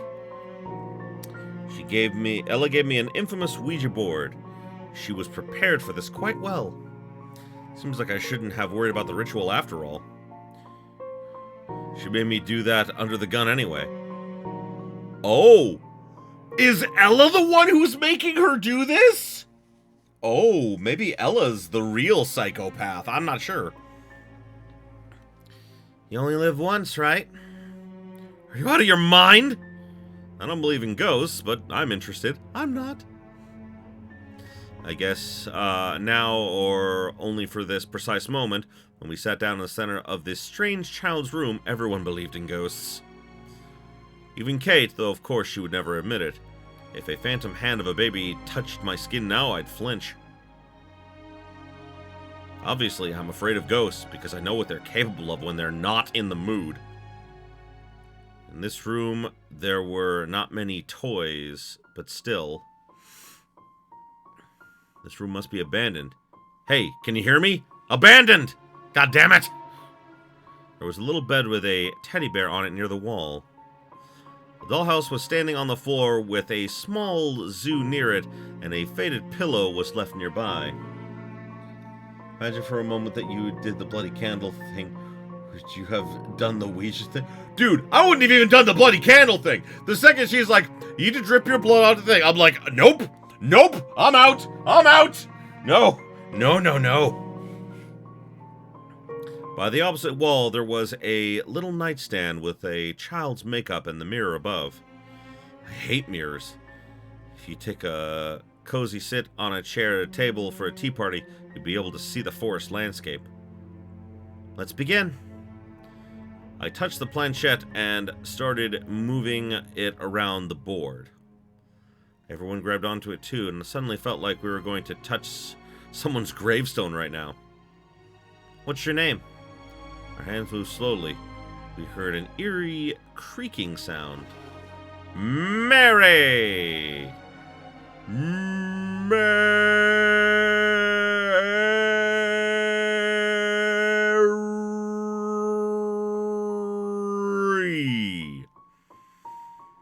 How did you die?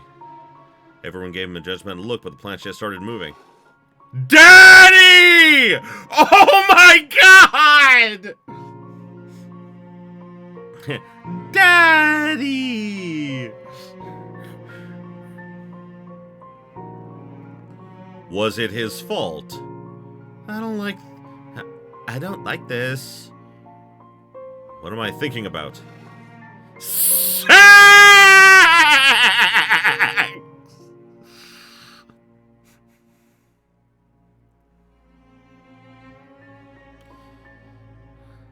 Shit, that's not funny, asshole. I almost shit bricks. Lloyd burst out laughing. Did you really think there was someone? It was me who wrote the message on the wall with the blood paint. I bought it in a joke shop like the lamp with the silhouette that you saw in the window. I think it's called the Magic Lantern. I thought it would be 2 separate tricks, but I got a really great combo. What a trickster. But how did you manage to fool us if you were here all the time? I set the lamp down and went after Martin. I knew he'd want to smoke, so he would see the light in the window. Well, you planned it really well. Cool show. Lloyd is so inconsistent. He's afraid, but also loves to joke. Yeah, no, it's weird. Like, he seems to enjoy a prank, but legit, like, spirit shit he does not like. I'm sure you're sick of getting annoyed with these fearful ghost stories. Lloyd nodded. Ghosts do not exist. If you meet one, tell him I said hello. He took the board from Ella's hands and threw it to the old chest with toys which fell on its side. One by one, ominous blocks ominously rolled out of the darkness. Hello! Oh, wow. God, this is good music. They turned and span with their sharp and cold, blinking corners until the letters formed a word. Hello! Oh, I'm sorry. Time for a callback. Hello! It's me! Fear appeared on everyone's faces. Lloyd couldn't say a word. This fool was scared to death. What is happening?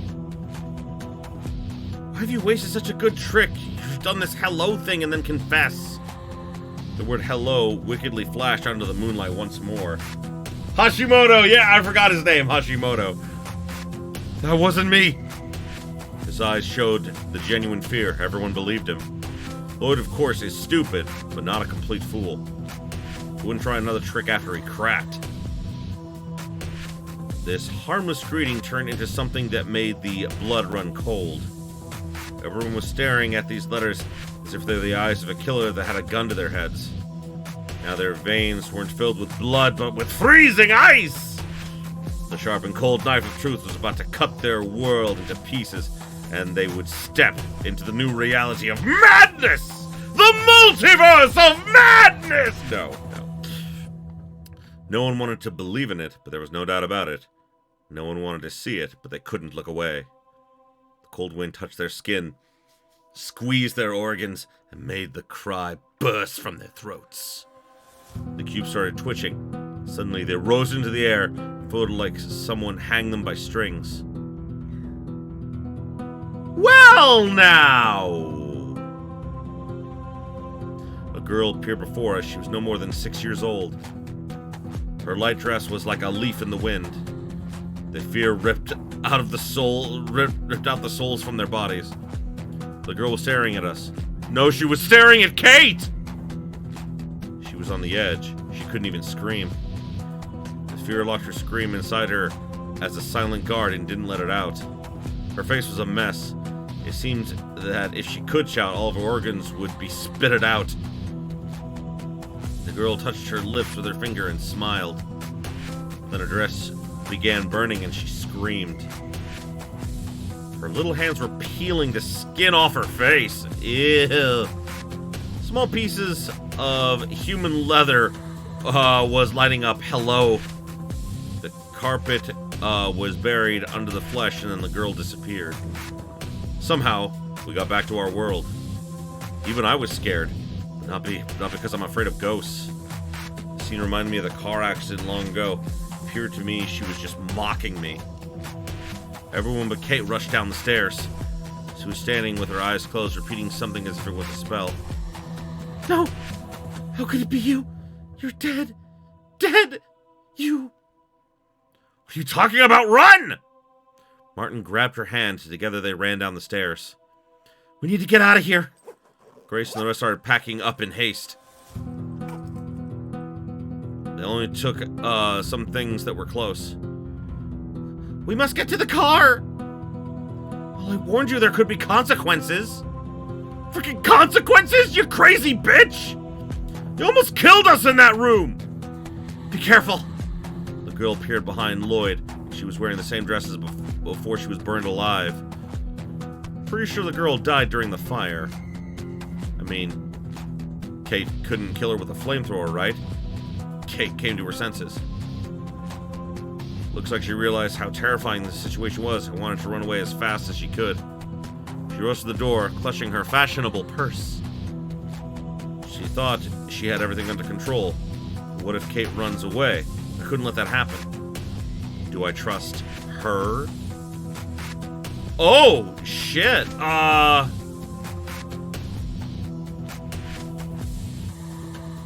Did she kill her sister? Maybe. Okay, I'll trust her. I don't know who her is. Blind faith. Do you really trust her? Everything will be fine. I just need to trust her. If I start doubting her, then I won't be sure in anything at all. Finally, Kate got to the car. She began pulling the handle, and her body shivered in fear, but the door didn't budge. Ella, throw me the keys! Ella threw the keys, and they flew in Kate's direction, but the girl didn't catch them. They fell into the thick grass.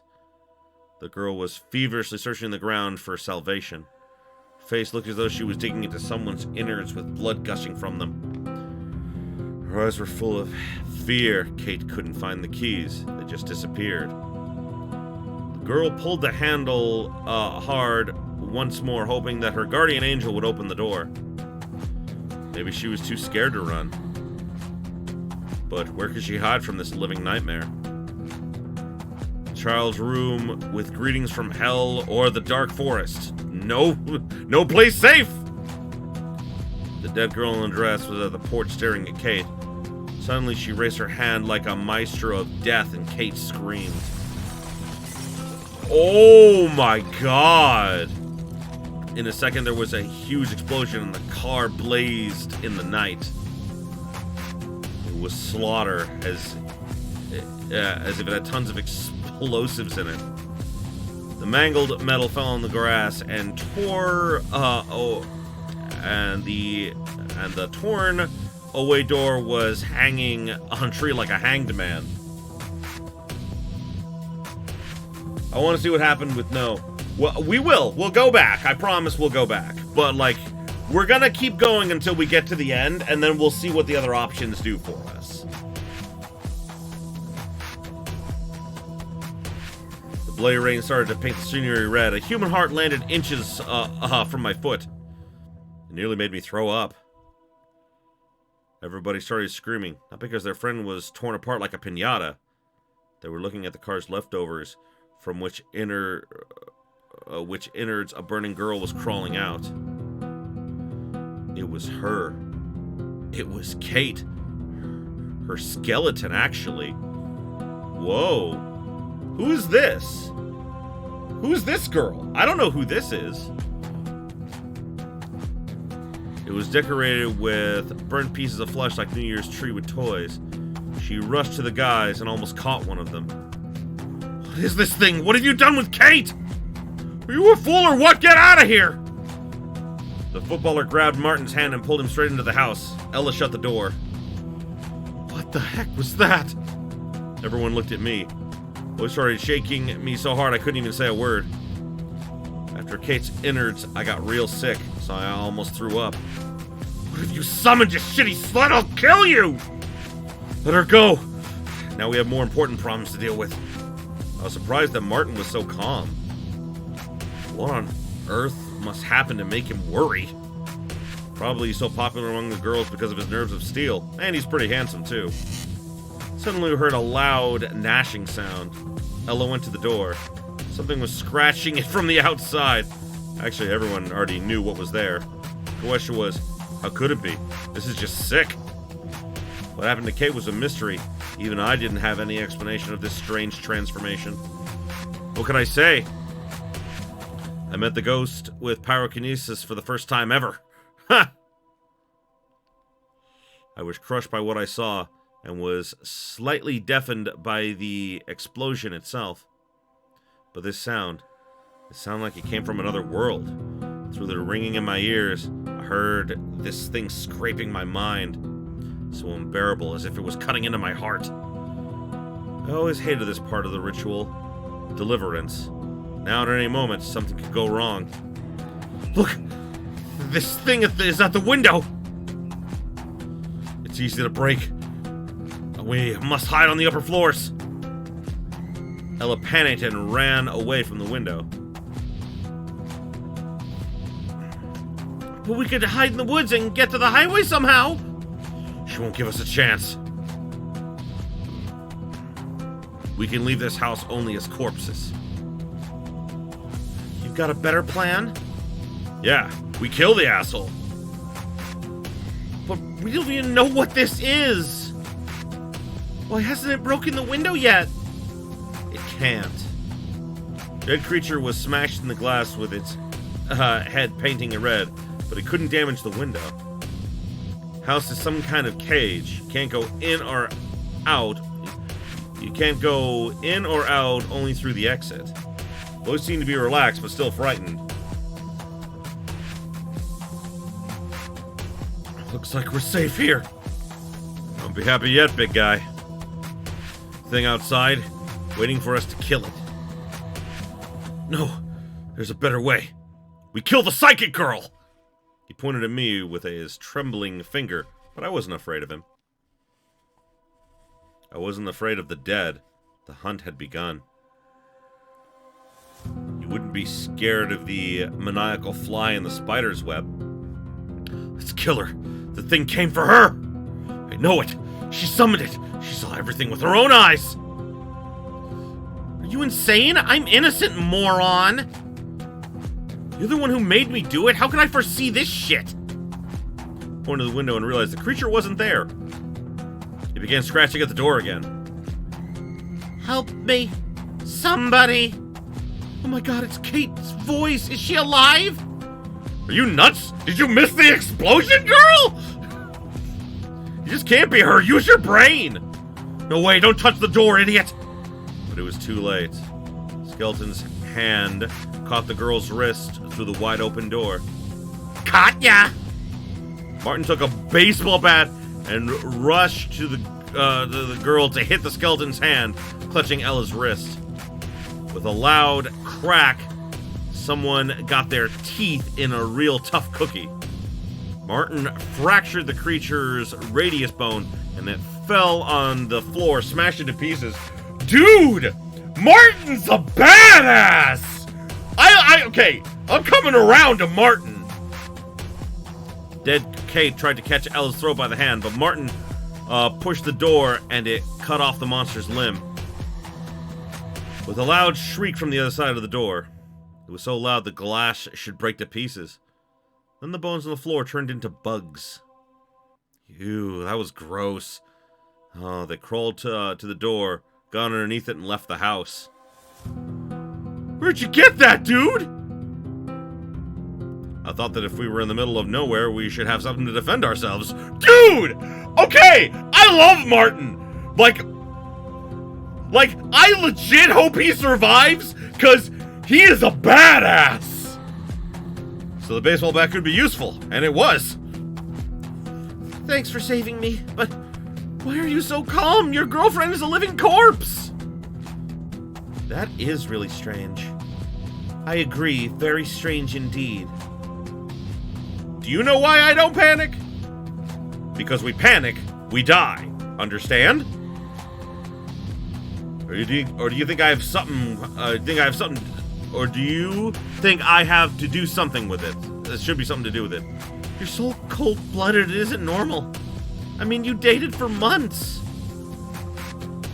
She was cheating on me with Austin Blosser behind my back for weeks, okay? Kate was a slut. A slut dies. But I didn't want such a death for her. I mean, it was too much, so just cut it off. Cut it off, will ya? Why didn't you say anything, baby? I thought you just wanted to screw me behind Kate's back. That's okay with me. You are cute. Oh my god, what the fuck? It was my revenge. And I think I couldn't resist such a girl, sweetie. Okay, lovebirds, what should we do? We will kill you and this nightmare ends! God damn it, Lloyd. You can't kill her. She's the only person who knows what's happening. Who else knows something about ghosts and monsters? Yeah, the writing is so bad, but like I said, I'm loving how bad it is. Everyone was silent. I know some things. Even a handful of powder can be deadly. So let her start talking or I'll break her neck. So how do we kill it? It's not that simple. And what is? Being killed by this thing? Ashley, you must help us. It'll be the best birthday present. What do we know? If we can't get outside, and we can't get out... If it can't get outside, we can't get in. I agree with Martin. We must kill it. How? I have no idea. Right now, we were allies. We had something in common. We wanted to kill this thing. But the reasons were different. Though I still wanted to get out of here alive like the others, that made me want it dead even more. That was the most important part of the ritual, otherwise all is in vain. I closed my eyes and I saw myself standing on the first floor with stone crumbs. Saw the rays of the sun stretching to my eyes through the glass windows of the abandoned factory. The Corpse Factory! I heard the howling of the steel pipes, looking down at me like judges. The machinery and tools were quiet. It was too quiet, so I felt their gaze upon my back every minute. They were watching me with genuine interest. What will she do next? My quiet voice rose up the graves of silence. A sharp string of my voice cut the stitches on my mouth, and I could fill the dead hallways and spacious rooms with my screams. So I asked her, how should I kill it? I'm afraid this time you're on your own. Her icy smile and the demonic gaze made me feel goosebumps. But could she be blamed? It was the other she. The other she? But I didn't like the changes that happened to her. She gave me the chance, and I used the opportunity. I just had no choice. The other path was just a delusion, and the road sign points only in one direction. When I tore apart the monster's body and took the pacemaker out of his rotten guts to destroy it, I still thought that it was my life, and I could make things right. But my life already belonged to her. The choice was made. The game began. I was engulfed by the memories, but only for a moment. In a second, I already knew my next step. When hunting ghosts, people often use amulets or spells because it's impossible to damage ghosts physically. They are kind of dead and not even here. They are the past. They can't be reached by the present, but I can. I have a spell that'll do just the trick. That will give the ghost girl flesh for a moment, and the monster, I had no idea what to do with it. This will be enough to finish the ritual successfully. I couldn't tell the guys how ghosts should be killed. Tell about the object which connects the ghost to this world, because the plan would be ruined. I didn't want them to pull the trigger of my gun. It's only my task. The materialization of a ghost is my first step. The assassination of the ghost is the second. But all of us must use the spell, or it'll be too suspicious. And by the way, the material enemy will give them hope to win, but hope only. They will be along my side so I can control them, so they won't be running from me or the ghost, and that is good. But of course, they couldn't kill it. She will grant flesh to the ghosts if they cut out her name on their skin. I have an idea, but I'm afraid you won't like it much. I don't like it already. You can't make it worse. She pierced me with her eyes.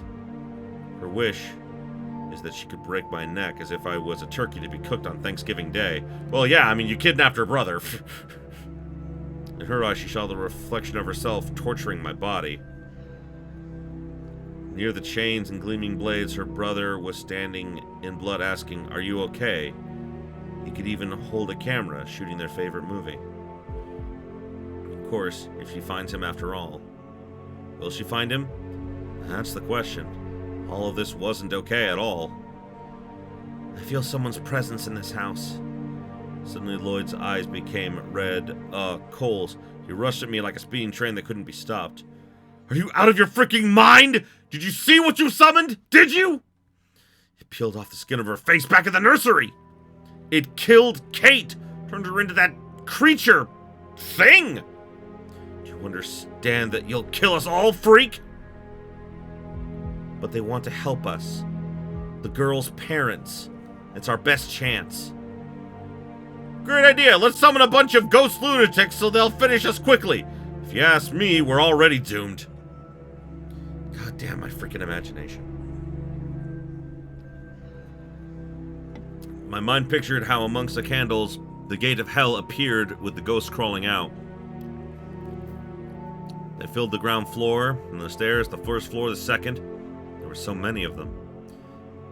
They needed to divide our limbs into such small pieces, such that Kate's finger is a delicious feast in this dark realm. Before I could see anything else so disgusting, my imagination ran out of battery. We don't have to summon them. They want to give us something. As far as I can tell from the words of the girl's father, he can help us kill the thing. Lloyd was going to say something, but Ella interrupted him. I wouldn't count on some ghost father of the mad dead girl, but it's better than nothing and looks like a chance. I don't like this idea either, but we really don't have a choice. The documents. In the desk in his study, he was doing research on ghosts. Something went wrong, and his daughter set herself on fire while he was away. So the writing is not great. No, the writing is so bad. The writing is bad, but I'm enjoying how bad it is, like a B movie. Now she's controlling the monster. It's her new toy. But the Ouija said... I had to interrupt her. It was driving me mad. It was such a pain to make up these stories, so I didn't want to get the critical reviews of my scenario. It was Lloyd.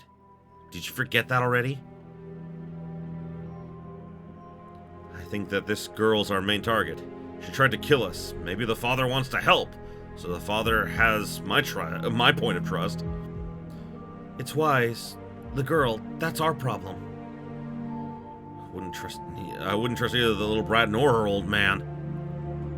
If you're so smart, then finish her on your own. I threw the baseball bat to Lloyd and burst the door wide open. It's a good thing I knew the thing was near the car now, not at the front door. Lloyd screamed in fear. Maybe if he was more quiet, I wouldn't have noticed us. He was screaming so loudly that the dead of the graveyard on the outskirts of the city would hear. No! Shut it! The creature rushed to the door, and now everyone screamed. Kate's corpse almost peeked inside the house.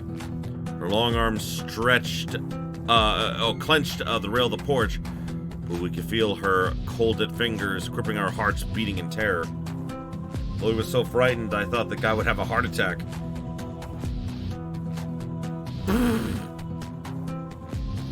He hysterically threw the baseball bat at the monster's head and hid his face in his hands. Martin's face cringed, and he clenched his teeth and was like a different person now. He bared his teeth and pushed me with his shoulder hard, so hard, I was almost kicked out of the house. Don't be an idiot, Ashley! If she didn't hold me, I would be there, outside the house. Martin wanted me there. He wanted to kill me. Maybe he knew something. Maybe he just got sick of me. But there was no doubt he wanted to kill me. Frickin' bloody killer. Well, Martin, after all, you deserve to be punished. What the hell? I'm already in deep shit. If that thing gets in here, it'll be the end. And sorry about that. I didn't mean to push you, but don't be stupid next time. Was he really sorry? I couldn't tell. Maybe he was lying to me. Why do I care anyway? He won't make it out alive anyway. That was so cool, big guy. Lloyd couldn't say a word because Martin beat him up already. It was my favorite bat, just for the record. Martin punched Lloyd and kicked him in the stomach. Ella tried to stop him. I think he's had enough already. Let's find the document. Martin calmed down. We'll have to find them. He helped Lloyd to get up. I'm sorry, but I am very upset and I lost it. He almost beat the guy to death because of some baseball bat. He nearly ignored his girlfriend's death. Martin, you are such a mystery. Yeah, like, what's funny is like, one second I'm like, Martin's cool, and then the next second I'm like, okay, never mind, Martin's an asshole. Lloyd, Martin, Grace, and I went upstairs. Ella stayed on the first floor to be on guard. She wasn't a coward, but a nice girl. So I saw her hands shaking. We followed the voice, which I kind of heard in my head. Of course, it guided us to the documents. My mind was full of thoughts and guessings of what was about to happen next. But still, the most interesting were the victims. The house, along with these guys, was just a box full of candles. Oh, candies. They all had the chocolate skin and rotten souls sinking in bloody cream. Bones, teeth, and flesh revealed themselves to remind us about the past. Some people tried to forget their horrible secrets. Others put them in a jewel box and peek inside to remember their true self. Some don't even try to hide their past. It's the centerpiece of their collection. They keep it safe in a glass jar and take care of it, wiping dust from it every day of the week, like Martin Grain. I know that he has a collection of jars somewhere inside his dead heart. Death is not a tragedy for him. It is his reason of his existence. She. And you have the right vision of the thing as usual. I was always fond of your way of thinking. As I can read only your thoughts, you're my favorite book, Ashley. Don't screw with my head, I'm not some stupid book. But I have nothing else to do. While these assholes are searching for documents, Ashley. And the last story about the Midnight Curse was much better than this. It's not for you to decide which story I should tell. And I'm so angry at you right now. You're in serious shit because of your innovations. 2 monsters at a time? It was just the best idea, thanks a lot. How am I supposed to kill them? I thought it wouldn't be bad to make the show more interesting, since otherwise I'd be bored to death. You always kill them so easily. Boring. It's not some kind of boss in an RPG. You kill the one, the other dies. It's that simple. Don't try to fool me, even if I... Ouch! My head struck the wall.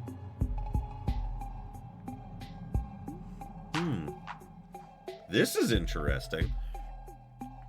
That was brilliant. You were too focused on this document, you didn't notice the wall. And this ouch of yours? Hilarious. Go to hell. Who are you talking to? To the wall, I guess. Here's the cabinet. remember how I was looking for newspapers for the doll inquisition, but the room was empty. Well, it isn't now. I wonder, this she person or entity, do they make these things happen? Like, for example, they said this room was empty. Did she make the room not empty? Is it her imagination that makes these things happen? Who's that girl? We don't know. Apparently, it's the she and her that Ashley supposedly answers to. We entered the cabinet.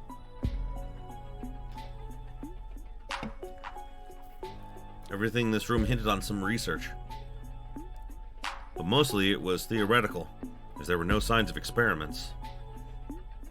A pile of papers rested on the table and some files were scattered around on the floor. Games and pictures were pinned to the wall with some strange shelf with jars and medicine. Made me think of this place as a mad scientist lair. One of the walls was decorated by a deer's head, and above it a shotgun was hanging. Oh, that... useful, but not good.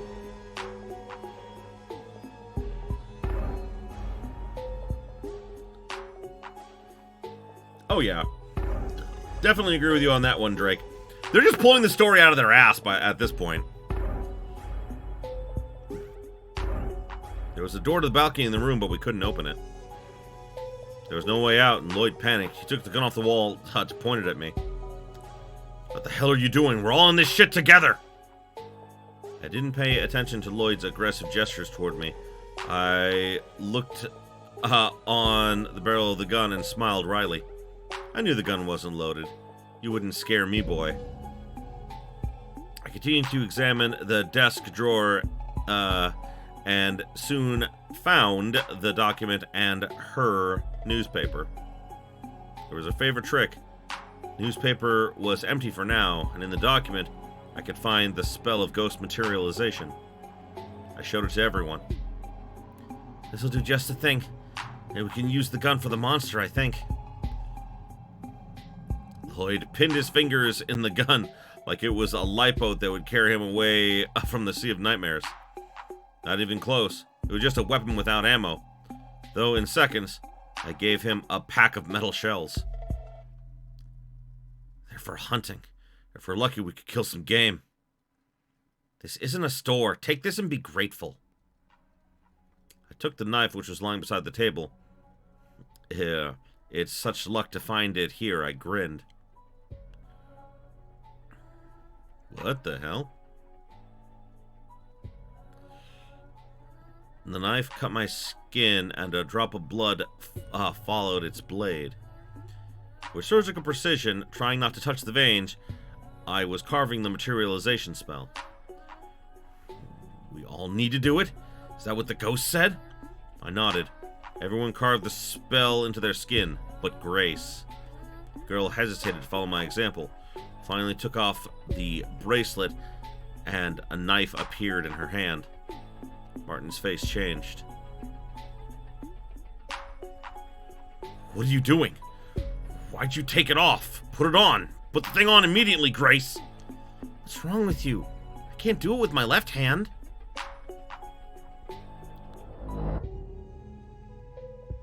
That moment, Martin clenched Grace's hand and put the bracelet on her hand. He then realized what he was doing. This bracelet brings luck. You'll have more chances to get out of here alive. Maybe I should put it on? If Grace refuses? Fuck off, Lloyd! You wouldn't dare! Martin wanted to hit Lloyd, but he pulled the trigger? Martin dodged the shotgun and the shell broke the glass of the medicine shelf? Freaking asshole! Hey, calm down, both of you. I don't give a shit about the bracelet. The girl smashed the present on the floor and took the shotgun. Lloyd, you idiot, you almost killed Martin. You should be more careful with that. Lloyd looked very guilty, and Martin, as if nothing had happened, took the bracelet and put it in his pocket. Never mind. You guys ready? Grace wiped the blood from her skin. Yes, I'm ready now. How did she carve that with, like, the whole, like, dominatrix outfit thing. Heard a scream and got past all of our discourse at once. It was time for us to go downstairs and face the danger. Chick, chick, chick. Scene I saw was terrifying enough. Ella was curled in fear beside the wall. The door was wide open. The creature was standing in the center of the hall. A little girl was hovering from behind. Figures seemed to squeeze invisible threads, the ends of which were sinking into the remains of human flesh of the skeleton of Kate. Well, now I notice how chaotic and quick the movements of her head and body were.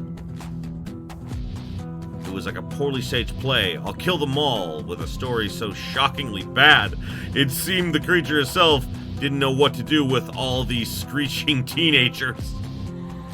Oh yes, we utterly screeched. Even me, it was hard to resist, as if someone yawns. Very sticky and evocative thing.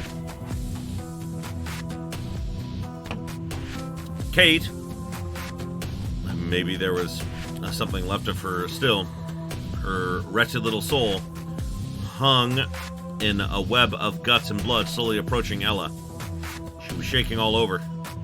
It seemed like she wanted to escape from the invisible cage, but could not. She wanted to run away, or, on the contrary, to strangle Ella, and then Grace for winning the beauty contest. Her mouth hole reminded me of a crescent moon. God damn. Kate's skeleton shouted, as if to her fans, "Look at me, here I am, the real beauty queen." On her bald head burns a flame in the form of a crown. My fans, come on, support me. And then, out of empty eye holes, 2 antennas showed up. Cockroaches ran out of her eyes and the worms creeped out of her ears. All of them chant, "Kate, Miss the World. Kate, the Queen of Beauty. Beauty kills." One of the cockroaches remarked, "She killed Keith Prevails? Who is that?" More precisely, her absence, noted the cockroach with longer antennas. My mind put me somewhere else once again, I guess. Oh, my freaking imagination. What the hell are you doing there? Quick, run to the other stairs! Suddenly, Martin runs down the stairs and pointed the gun at the creature. Now, this was one hell of a twist. Lloyd was dumbstruck. A minute ago, it was him who held the gun. Now his hands were empty, his fingers were cold. You want to be picking lead out of your stomach, motherfucker? It seemed that Martin wanted to finish him quick. I heard a click of a slide, and like a thunderclap, there was a deafening shot. Creature's face was half demolished. No, I'm sorry for the mistake. Half of the skull. Well, there was, of course, some skin on it, but you wouldn't call it a face. This couldn't be powdered. Creature backed away, but the girl behind her waved her arms, obviously urging the monster to kill Martin. Although this scene did immediately move my idea of the controlling threads of a dark puppeteer to the darkest corner of my mind. Kate's skeleton opened her toothy, bony mouth, or rather, what was left of it. I thought that now this skull will crack, but no. All was good, for the monster, of course. Martin was clearly not the one who can surrender. His hands seemed to have completely refused to see him as master. In general, they refused to be human. Like some kind of mechanism, they quickly started loading the shotgun and shooting. They were no longer led by Martin. There was not even the slightest certainty that anything remained of him. No, those fingers, those hands, the whole limbs were guided by the idea of surviving at any cost.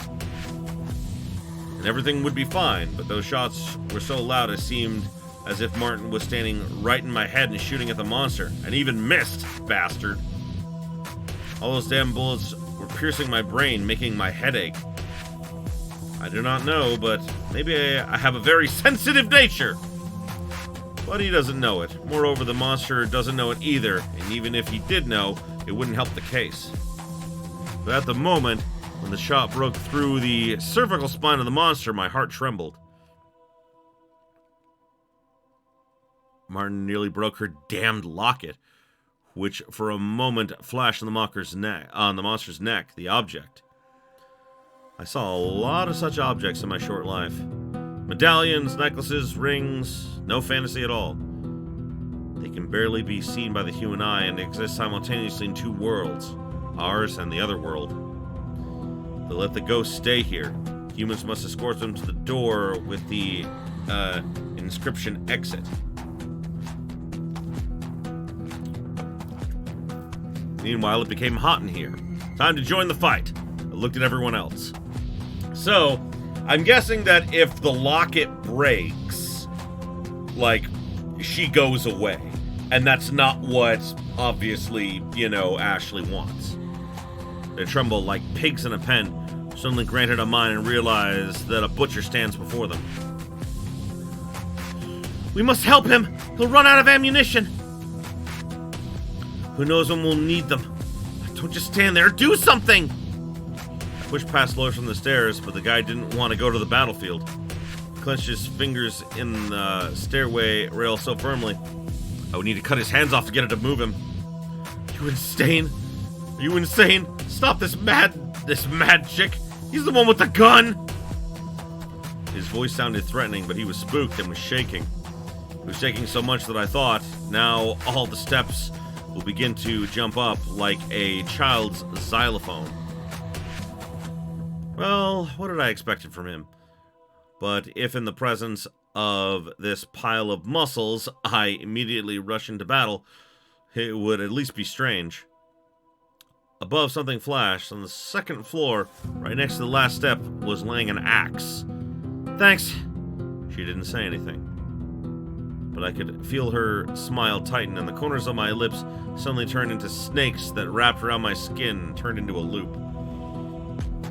But before she caught my throat, before jumping into the void, I was able to overcome uncertainty and fear.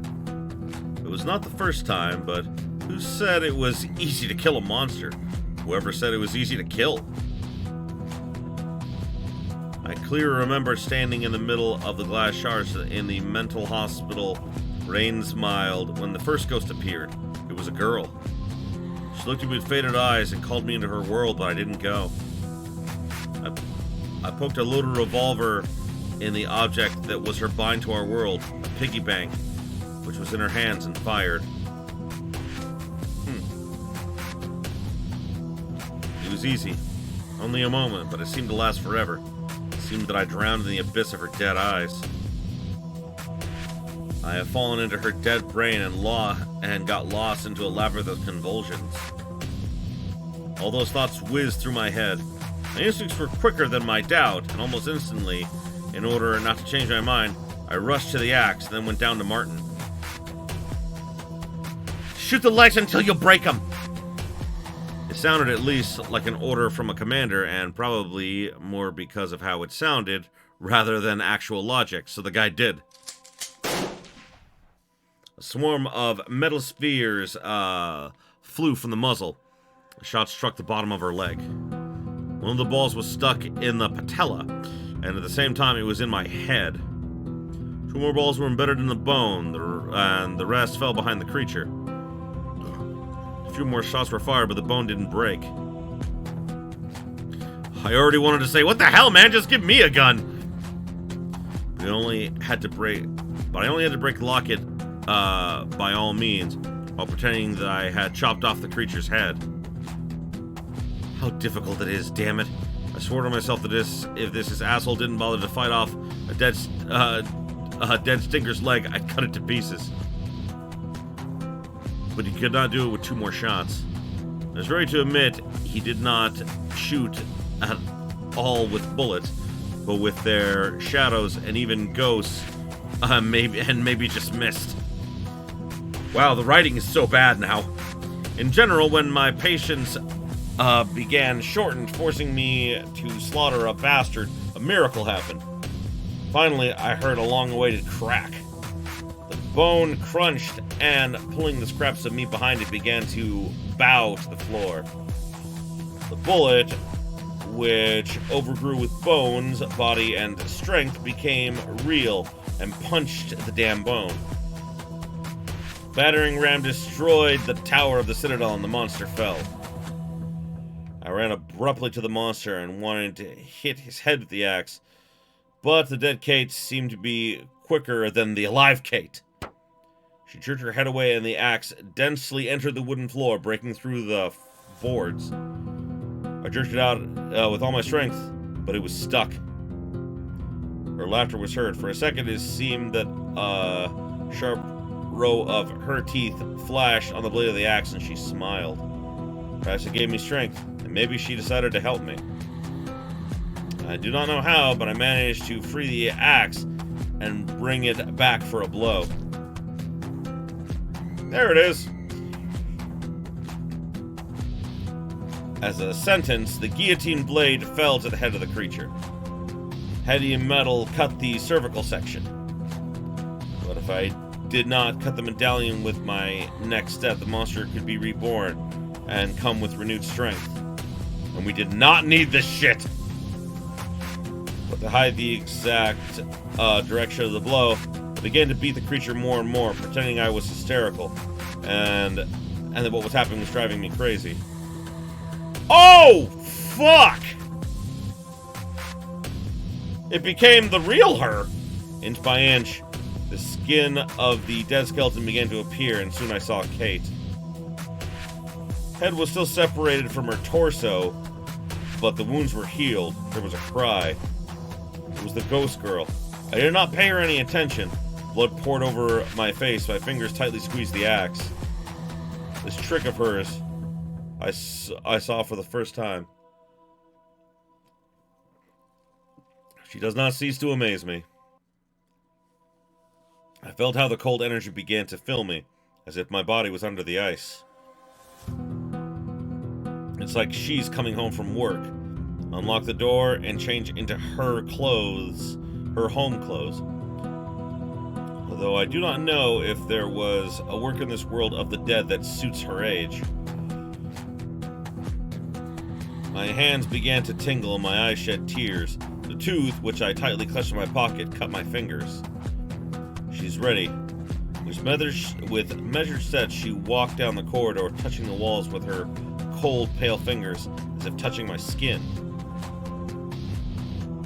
I knew where she was going, and when the dining room door opened, I knew how hungry she was. Ew! Her mouth widened, and her eyes became black holes, but only for a moment. She went to the table and lifted the lid off a tray. The room was filled with an unbearable smell of rotten organs and blood, until it laid the insides. The heart, brain, and guts were wrapped around the skin flaps. Near them, on the delicacy plate, neatly laid the eyes. Her thin fingers slowly lowered, took one of the eyes very carefully, looked like a precious treasure, and put it on her tongue and then swallowed it. She took another organ and it went into her mouth. She ate the rest of the insides, wrapping them around a fork and piercing, after cutting the heart and brain into small pieces to make it convenient to chew. Envy with a taste of contempt and cold blood is an ideal combination. Chef, bravo! I swallowed. I didn't like these images in my head at all, but what could I do? I've always said that I have too lively an imagination. She always used it against me at any convenient moment.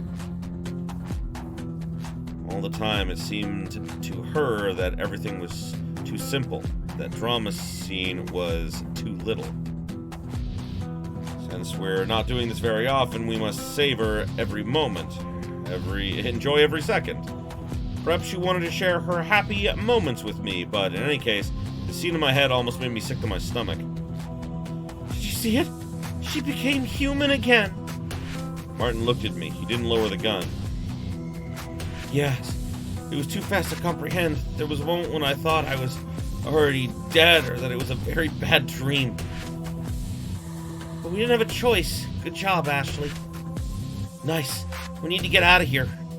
Everyone rushed to the exit. What the hell? When their hands finally reached for freedom, the door closed shut.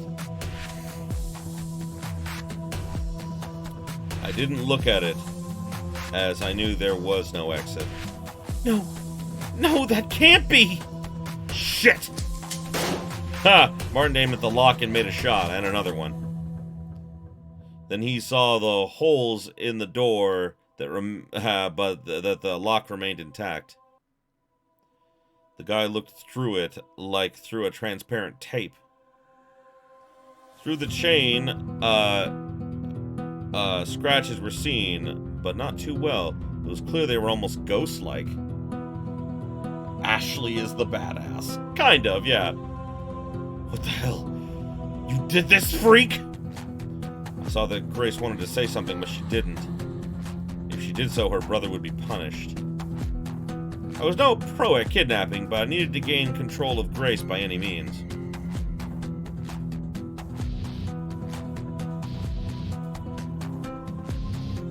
So as bait, I held her brother as a hostage. No, of course, it was just a trick. It was her brother wanting to prank his sister. That was handy.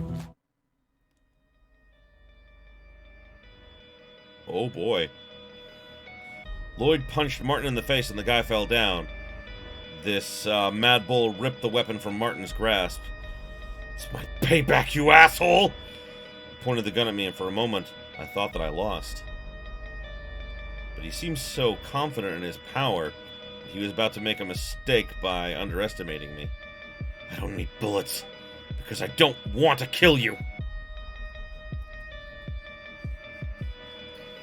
I'll beat you with this damn thing until you tell me how to get out of this shit! Grace smirked. Even without her tips, I was in danger. But I understood what I was doing, and I agreed, and Lloyd had reasons not to trust me. As then in the factory, if the control center had not exploded, which should have not been working, by the way, I would have been cut in two. He was already stepping in my direction, throwing up his gun. I was scared. I was not afraid of the pain he could cause me, but the consequences of failure that could shake the most daring imagination. I began to slowly climb the stairs. Come to Daddy, Ashley! Lloyd looked at me with ravenous eyes like I was his prey, and I couldn't even understand. Wow. He wanted to rape me, and then kill me, or vice versa. I could not imagine what was happening in his head, what thoughts were behind those eyes, sharp like blades that will strip my body. Then I realized that I was wrong. Still, it was very, very scary. He was simply insane. He was devoured by the idea of killing me, destroying me. All of his gestures told me he wanted blood. His teeth flashed in the light of the pale moon, and his fingers, like the claws of birds of prey, dug into the railing. He said he would beat the information out of me, but that was far from the truth. More precisely, he wanted to do something terrible with me, right after he received the answers, and they would not satisfy him. Although even if the door had opened, he would have killed me probably. He was a notorious killer. His number of victims is 2, and now I heard them. They were near. Oh! So wait, hold on. Does this mean that everyone that she's brought here has killed someone in the past, and what she's actually doing is letting the spirits get revenge for them? I'm not sure. And with each second, when he was getting closer to me, they also took a step forward. Lloyd had completely gone mad. He quietly laughed and began to sneak up the stairs, as if afraid to frighten me. He was a hunter, and I'm a game. But all the same, he could not stand it, and threw himself at me. He grabbed me by the hood and almost pushed me off the stairs. He wanted to hit me with He wanted to hit me with his head on the step to cut my skull. God, how he wanted to see my crushed brain, step on it, and climb up the career ladder of a killer, to go even higher. He wanted to, but he had hid his desire all these years. Martin is not as mad as him, although I'm sure that he has a lot of victims behind him. Martin had killed them neatly, with love, if I may say so. He counted them and remembered forever. For this psychopath, he killed once, and since then he could not remember the taste of blood, as if he was afraid of something. Ah, so that's why he's so afraid of ghosts. He's afraid of them coming back for revenge. That makes sense.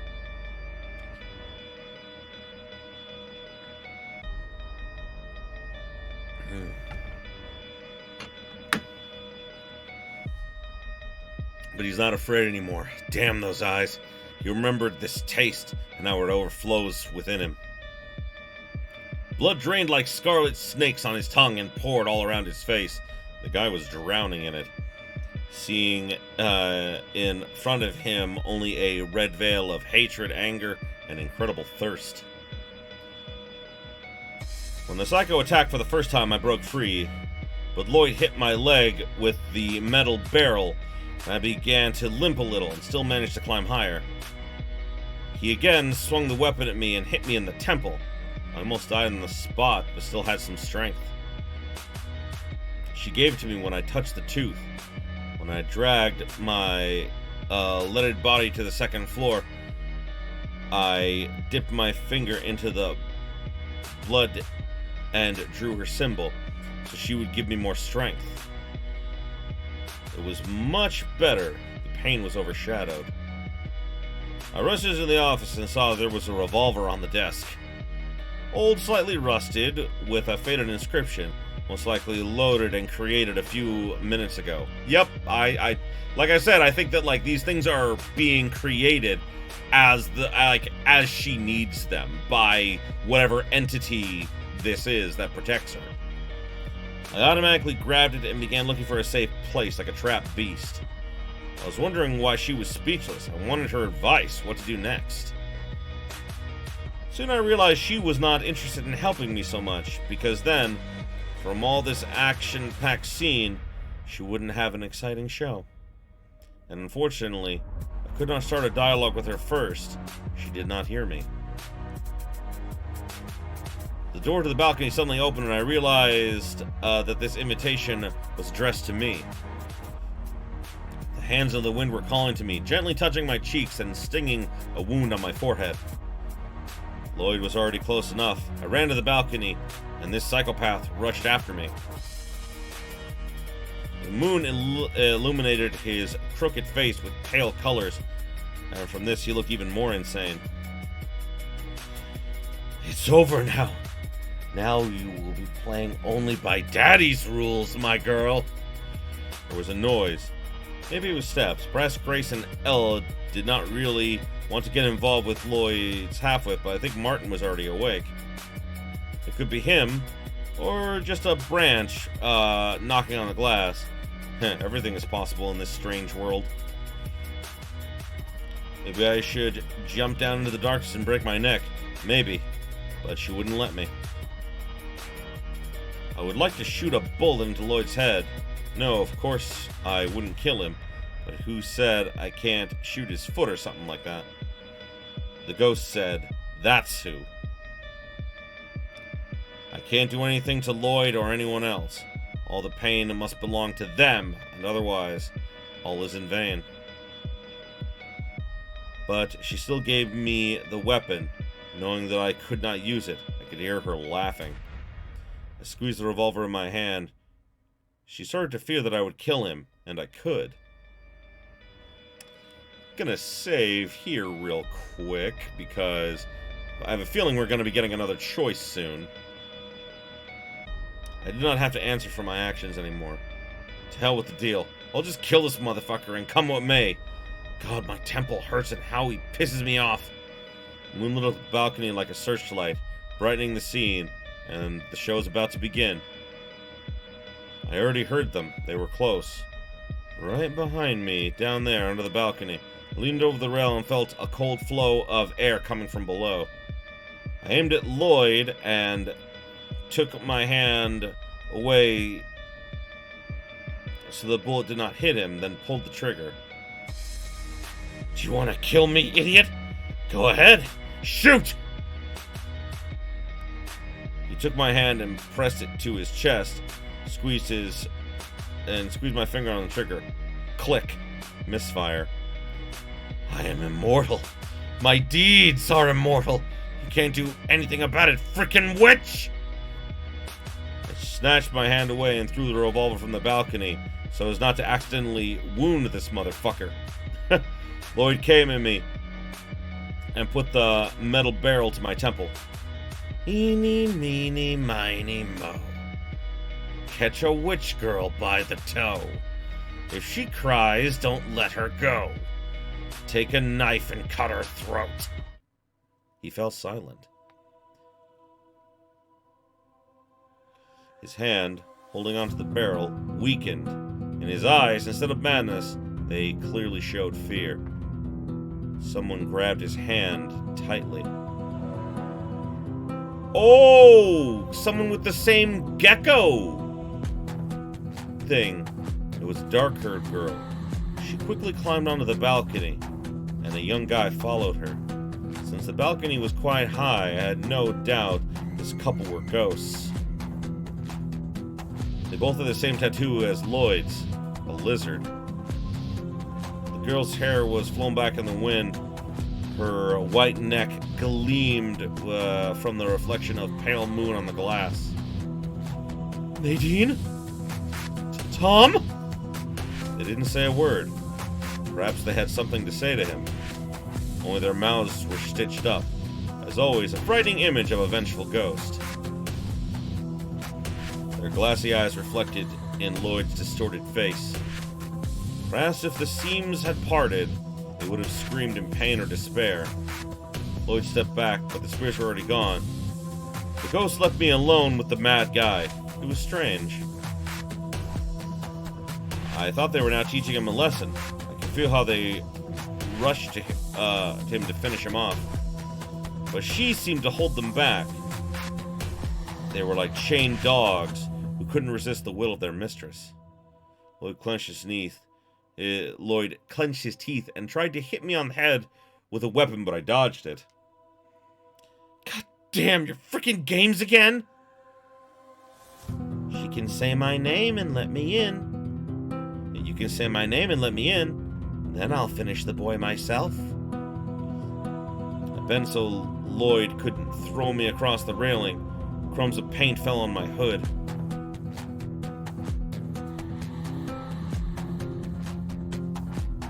So now you have them only using the book?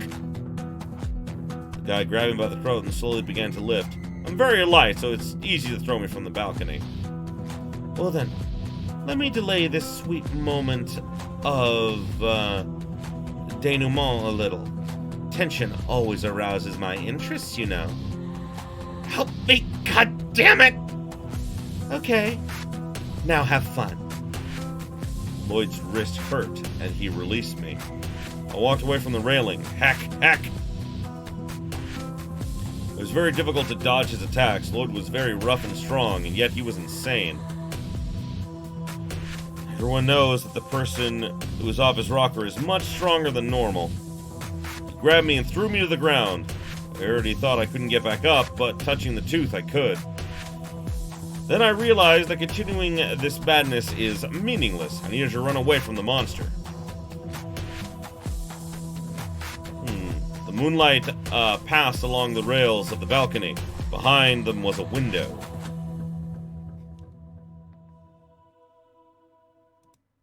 Oh, whoopsie, I didn't mean to do that. I'm sorry. I have to check something real quick, because, like, this thing can get pretty loud sometimes, so I wanted to make sure you guys can, like, hear me reading okay.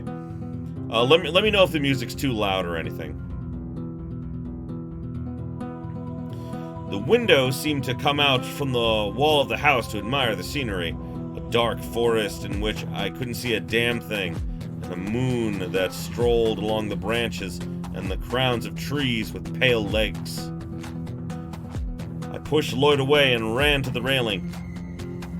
It's fine. Okay, that's good to know. I pushed Lloyd away and ran to the railing. I climbed on them and jumped, putting my hands forward. They sharply grasped the protruding edge, and at the same time I banged my head against the stone, so I unclenched my fingers.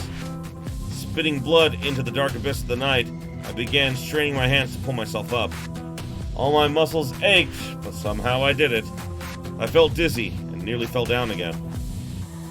But my self-preservation instinct worked just in time.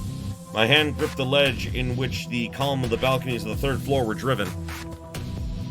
I clung to it with all my strength, and, again, feeling the pain in my joints, pulled myself up. As soon as I climbed onto the balcony, I immediately fell to the cold stone floor. I'm just imagining, she like jumps and climbs and looks over, and then there's a ladder. It's just like, fuck. There was a knock. I jumped and leaned over the railing. I saw Lloyd, who was hanging, holding onto the ledge. I stepped back. Stairs. I saw her while I climbed here. I ran up to her and quickly, despite the fact my whole body ached, climbed to the roof. I have nowhere to run. Maybe it's time for the show? I think you are right. Her voice sounded offended. It's like I took away a toy from a child. Well, excuse me. The toy, clenching its teeth like some kind of mechanism, climbed up to the roof. Climbed to me on the roof. Of course, Lloyd was a toy, because I was an instrument. He ran at me. The guy was already without a weapon, but his hands had already inflicted serious bodily harm. Or maybe he just wanted to throw me off the roof. Suddenly there was a strange sound, and before me was a full wall of fluttering wings. Oh, wow.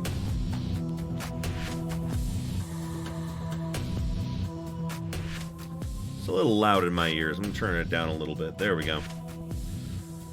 The ravens struck Lloyd, but they did not touch him. Wait, what? Hold on. What? Say that again. The ravens struck Lloyd, but they did not touch him.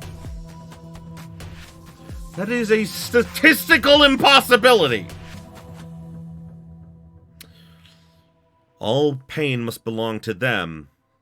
The guy was already near the edge of the roof. I almost screamed with fright when he fell, but then there were ghosts. It seemed to me that I heard their names. Voices whispered Nadine, Thomas. They caught Lloyd and dragged him to the roof. The crows disappeared, and nothing protected me, which means that this is the end. They dragged him screaming into the moonlight spot to make the execution.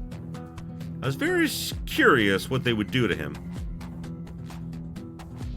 You need to return to the house, now. Her voice was tense. You might even say frightened.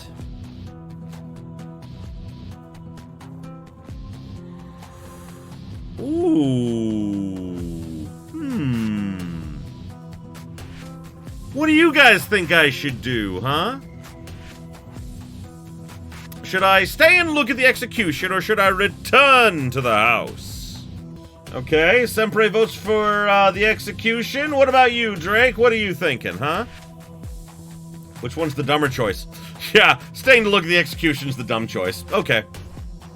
I decided that everything else could wait. I want to see the execution of this bastard. I needed to see it. I understood that she is very, very hungry and wants to eat them all as soon as possible. But damn it, I need to see how this motherfucker will suffer. You're making a mistake. Grace, you're in danger. Hurry. Oh, Grace is in danger. Hurry. I just need a quick peek, that's all. Nadine always liked the moon. She believed that the moonlight makes the atmosphere more romantic. What's with her voice? She sounds crushed. What the hell? What are you talking about? Oh my god, the deadliest mistake. Spectate the execution.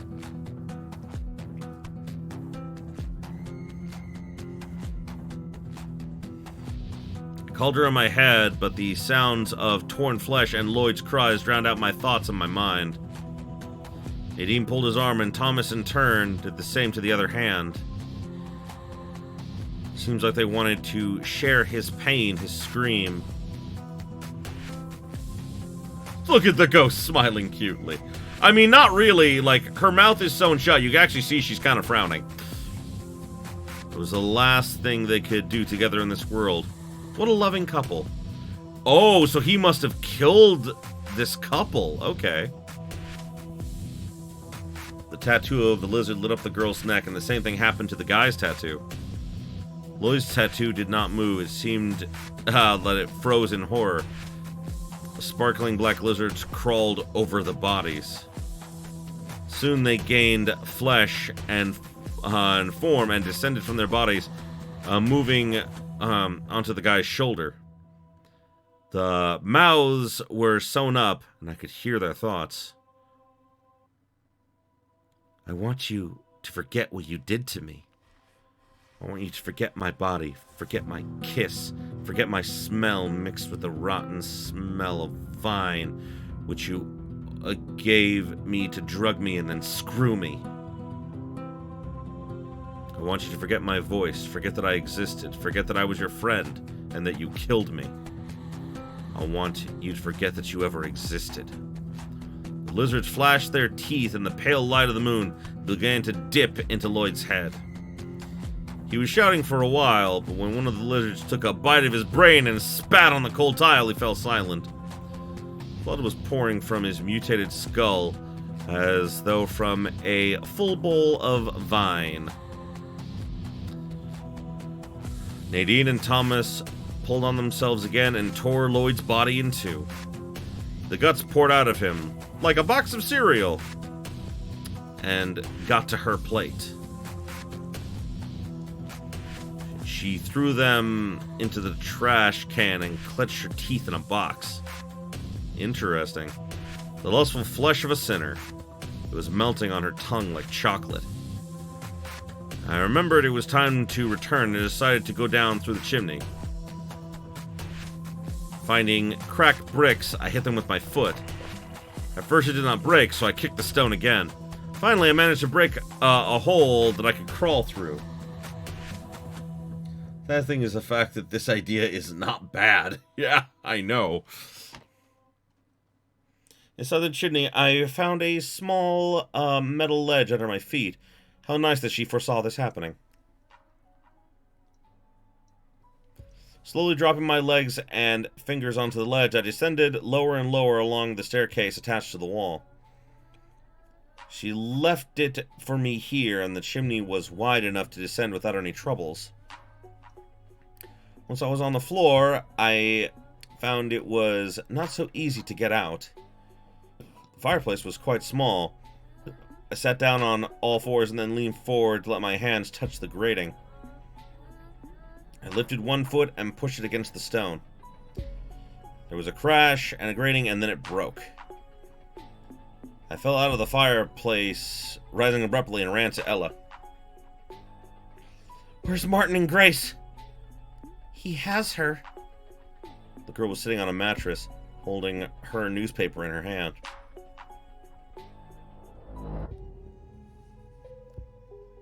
She looked wide-eyed right in front of her, and next to me laid my bag. I snatched the newspaper from her hands.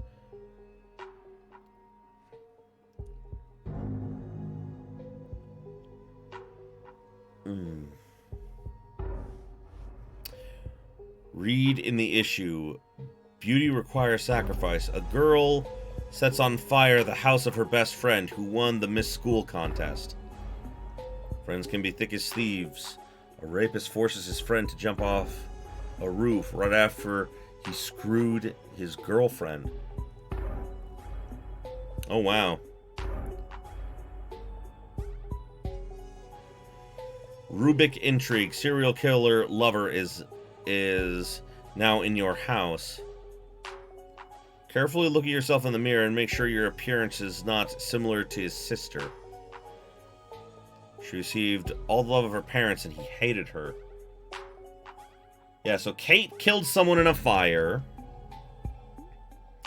So basically, Kay killed someone in a fire. Basically she killed her best friend with fire. That's why her death had to be by fire. Nadine and Thomas, obviously Lloyd raped, Nadine, who was Thomas's girlfriend, and then he killed both of them. And Martin obviously is this romantic, serial killer who kills girls that look similar to his sister. And he hates you the same way, Grace Hatling. Letter from our readers. Hello, dear Ella. If you're reading this, then I'm already around. Mr. Bubbles still wants to play with you. I'm sure that you are waiting for this.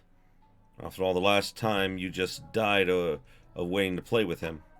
Announcement. I will buy strings. Unfortunately, mine are now sticking out of bleeding wrists. With such, you can't play the guitar. For all questions, please contact Anna Rydberg, Southern Quarter. Okay. Grace, where the hell are you? I shook Ella. Where are they, goddammit? Ella could not answer. She was scared. And besides, she didn't know. Ella just pointed up, but that was not an answer. It was the same as if she did not know. Perhaps it would be better if she did not say anything at all. Did not show her existence, did not show that she was here. I was really pissed off. I hit her in the face. Now I became another Ashley. The killer girl. Ashley the murderer. Not the one that summons ghosts and hides behind her. Now I have become the devil himself. It was clear they were on the upper floors. Martin wanted to kill her, like all those who already wore his bracelets. Looking up, I asked myself the question. Am I ready for a meeting with you, lover? Hell yeah, I'm ready. I ran up the stairs, although I was already very close to the second, seemed to take my first step. Fear freeze time and eclipse my mind. The cold hand of the dead girls seeped through the stairs that I descended. They grabbed me. They wanted me to listen to their stories. They wanted to yell at me, to pour on me with their blood, which they dripped into my mind, swollen by madness. She broke the rules. She wasn't supposed to hurt any of them, but she hit her, so I'm guessing this is a bad ending.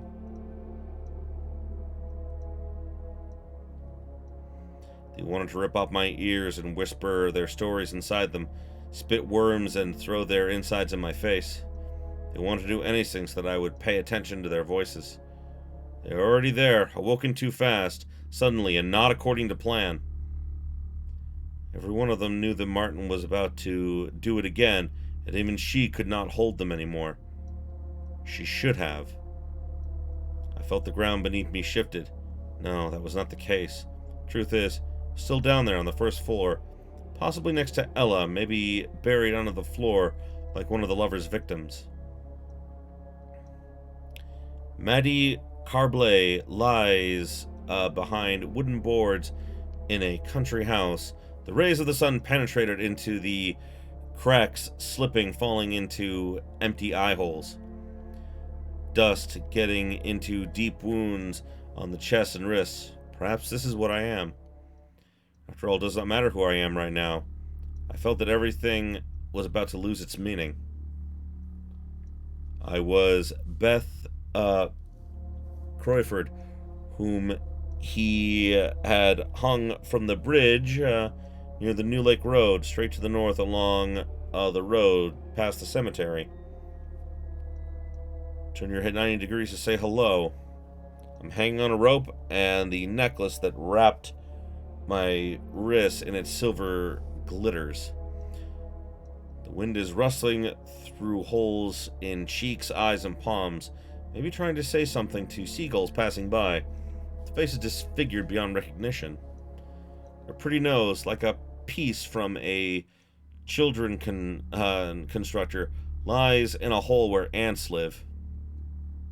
Oh, shit. But in my opinion, I'm not anyone else but Grace Hutling. The first school beauty rock singer, Grace Hutling. My throat floating in the wind like a flag inspires guys to do crazy things. My beautiful body is done by a sculptor who, all his life, molds only charming girls, and there are no equals. My eyes are so shiny and cunningly sexy, and Grace Hutling, I want to throw my arms around you, handsome guy, but they're nailed to the wall. I'm Grace Hutling. My breasts, so desired by you, are cut and disfigured. Jesus Christ. I'm Grace Hutling. I killed that witch, Ashley, with Martin's knife, which strips my belly. I'm Grace Hutling. I'm not screaming, because I'm as dead as you, Ashley. Well, congratulations, you're dead! What did you expect, ignoring the creature that controls everything here? But the execution was cool, huh? I think so too. So now let's get the job right. The ritual is not complete yet. Hope you saved your game data. Give it a try. Okay. First, what I'm going to do is we're going to go back and we're going to see the first bad ending.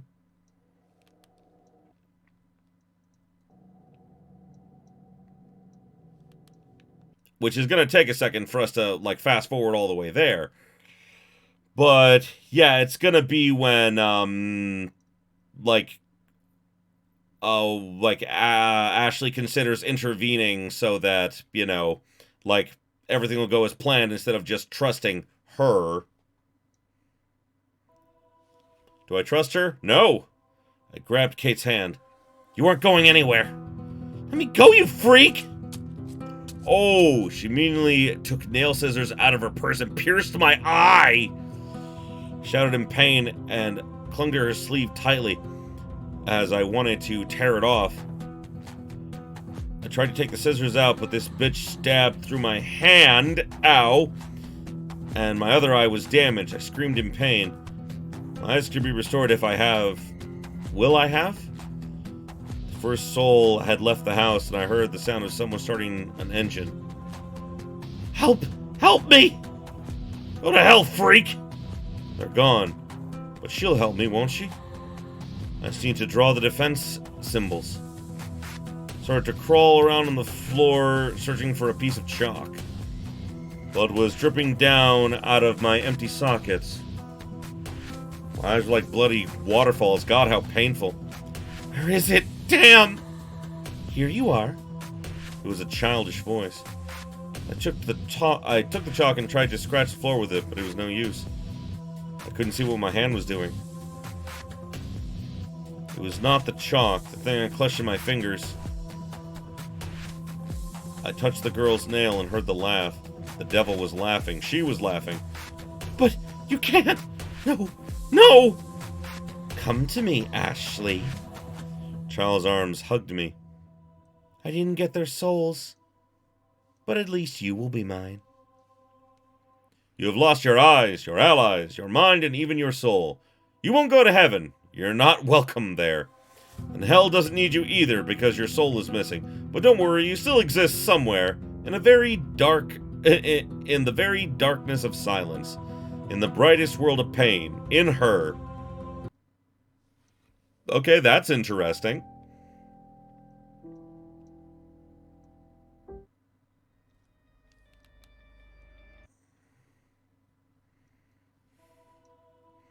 Okay, so now we're gonna go back into the house, and we're gonna save after this is done, so in case we get another bad ending, we can go from there. I decided not to forget about the main thing.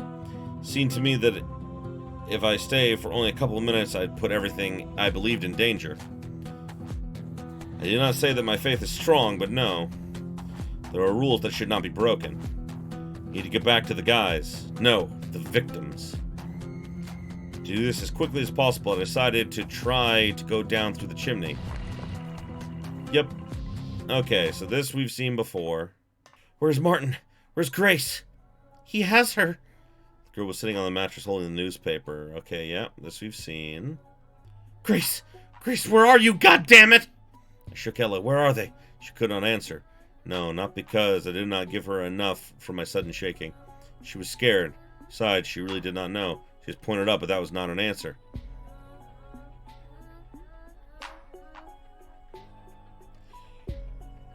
Oh, so, okay, she hit her, okay. Ashley the murderer. Not the one that summons ghosts and hides behind her.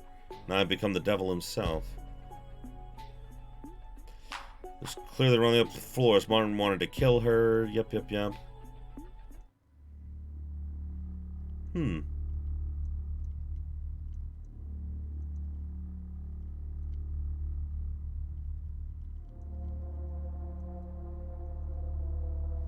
Oh, okay. I was like, did I get a bad ending again? Okay, let's see. They were there, awoken too fast and not according to plan. Lena Martin was about to do it again, and even she could not hold them anymore. She should have. I felt that the ground underneath me had shifted, but I managed to keep myself together. After skipping a few steps, I was on the second floor. There was a cry. It was Grace. The cry came from the nursery. I climbed the stairs to the third floor and prepared for the worst. The girl was lying on the bed. Her hand and feet were tied, and a familiar bracelet gleamed on her thin wrist. Martin was holding a knife above her. Hearing my steps, the guy turned and pierced me with his gaze. He did not look like himself now. His eyes glittered like sapphires, as if he were going to acquire something he had always dreamed of.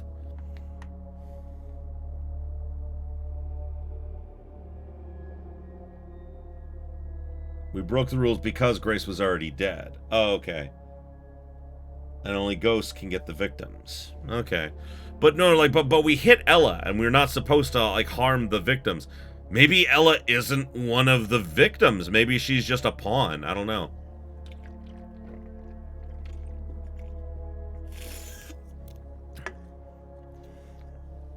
It could be that Grace and Ella are not one of the ones that are supposed to die. I don't know.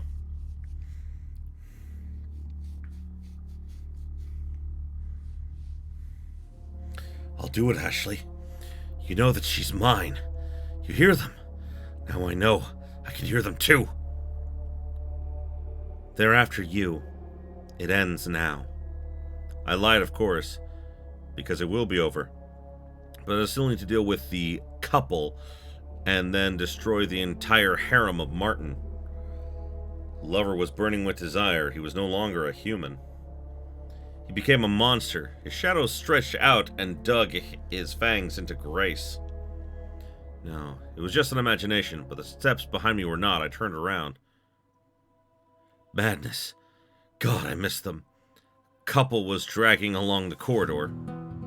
I recognized the tattoo on the girl's neck, and of course, those sewn-up mouths. Looked like they'd already dealt with Lloyd, and now wandered around the house in search of new victims. Martin and Grace would be ideally suited for this role, but I could not afford it, not on my watch. Whoa! That's interesting. Right in front of me, as if I had become the very epicenter of the events, there was a girl who once belonged to Grace Martin, and he belonged to her. Jane Grange. She had huge knives coming from her back for cutting meat. Those scars that protruded on her skin in places where there were glimpses between the bandages glinted scarlet. The smell of medicine and blood. Jane was holding bandages in her hands, which were twisted with white snakes on the necks of 3 other girls that looked like dogs on leashes. The bandages were so tight that I thought, she'll strangle them or break their necks. But of course, it was a very stupid idea. After all, the girls were already dead. I saw only 3 girls who began to approach the couple, but felt the presence of at least 10 or even more. Oh my god! How many women has this motherfucker killed? Having examined the commander girl more attentively, I saw that there were still bandages stretching from her hands. 5 on each arm. They waved in the air with white waves. I heard a soft tapping.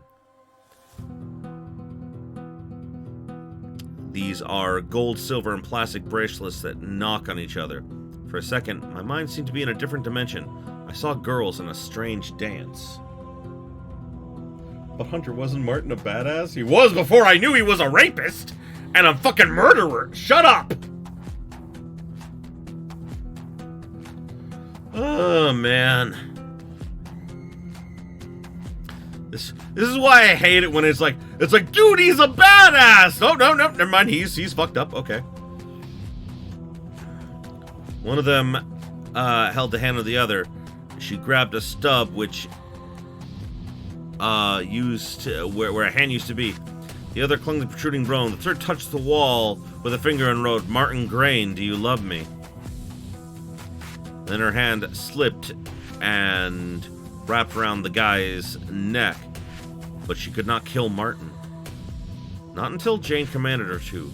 The couple was, at first, confused and scattered, shaking their heads. I love, like, the couple were like, we are here to, like, I just imagined this, like, you know, like, fucked up couple from Lloyd are just like, yeah, we are here for our victim. Whoa, we got into something we did not expect. We're just gonna go now? Pretty much everyone is an asshole. Yeah, but, like, we don't know if Grace is. She hasn't commented on Grace being a good or bad person or not. Not to mention Ella. She hasn't commented on either of them being bad people yet. So, I don't know.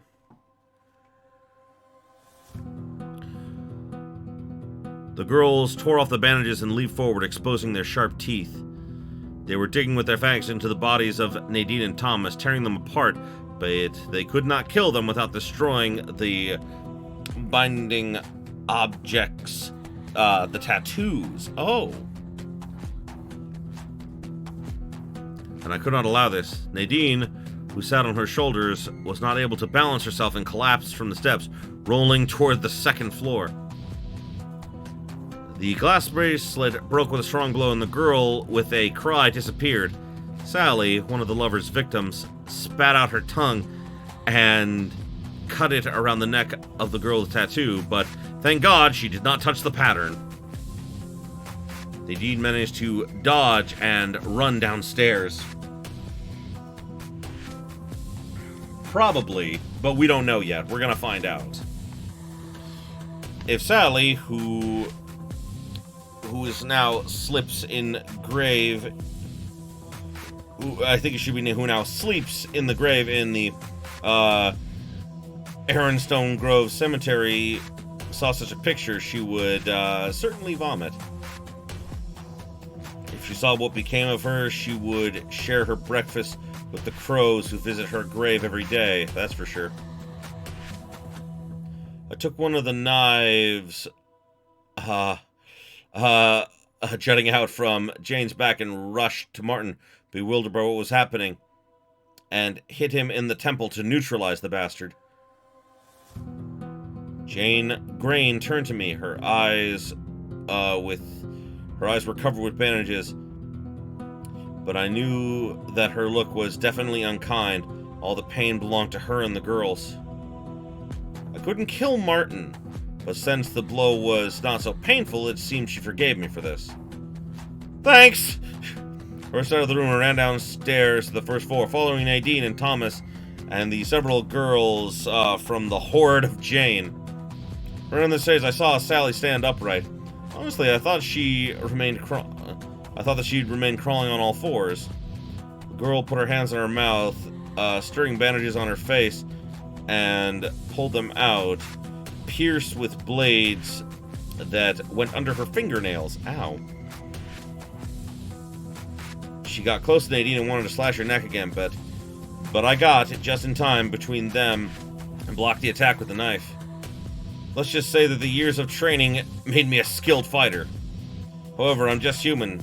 Sally touched my hand with her claw. Ooh, no. Somehow overcoming the pain, I took Nadine by the throat and cut through the middle of the tattoo and sharply pressed the temple. Oh, I see. So she has to kill them. Ashley has to kill them, like the spirits, so that they'll be at peace and she can devour whatever she needs to, I guess. I'm not 100% certain.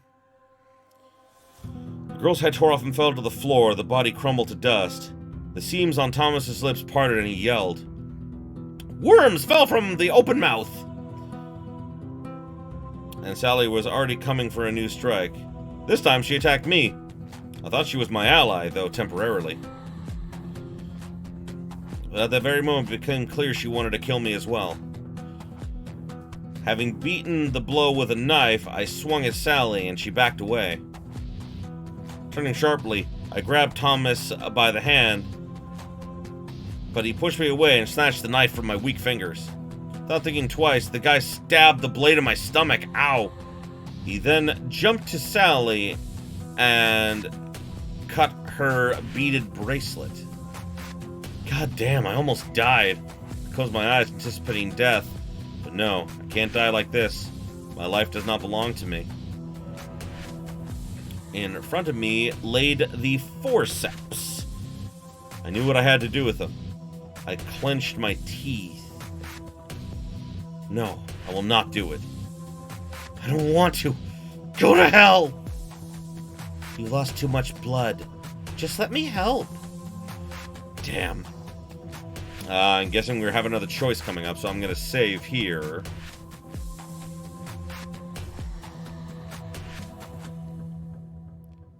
Damn, Thomas seemed to think I was dead and headed upstairs to finish Martin and Grace. Elle did not notice. She seemed to be sitting in the next room, not giving any signs of life. I wonder if she's conscious at all. I frowned, but took the forceps and put them in my mouth. Experiencing the, oh god, the infernal pain, I grabbed one of the teeth in the metal grip and pulled. I would not have had the strength to pull out a tooth, but she helped me. The forceps flew out of my hand and blood splurted to the floor with a thin trickle. I took her rotten, dead tooth, which was now whiter than all of mine, and inserted it into the place of the torn one. Wait, what? He immediately grabbed my flesh, and I gained strength, and most importantly, the wound was drawn out. I did not think that I'd have to go that far. 6 teeth already. This number scared me, but thank God a person has 32 teeth. So, hold on a second.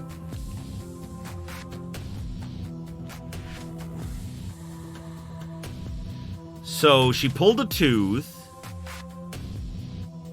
Then it says, I took her rotten dead tooth, which was now whiter than all of mine, and inserted into place.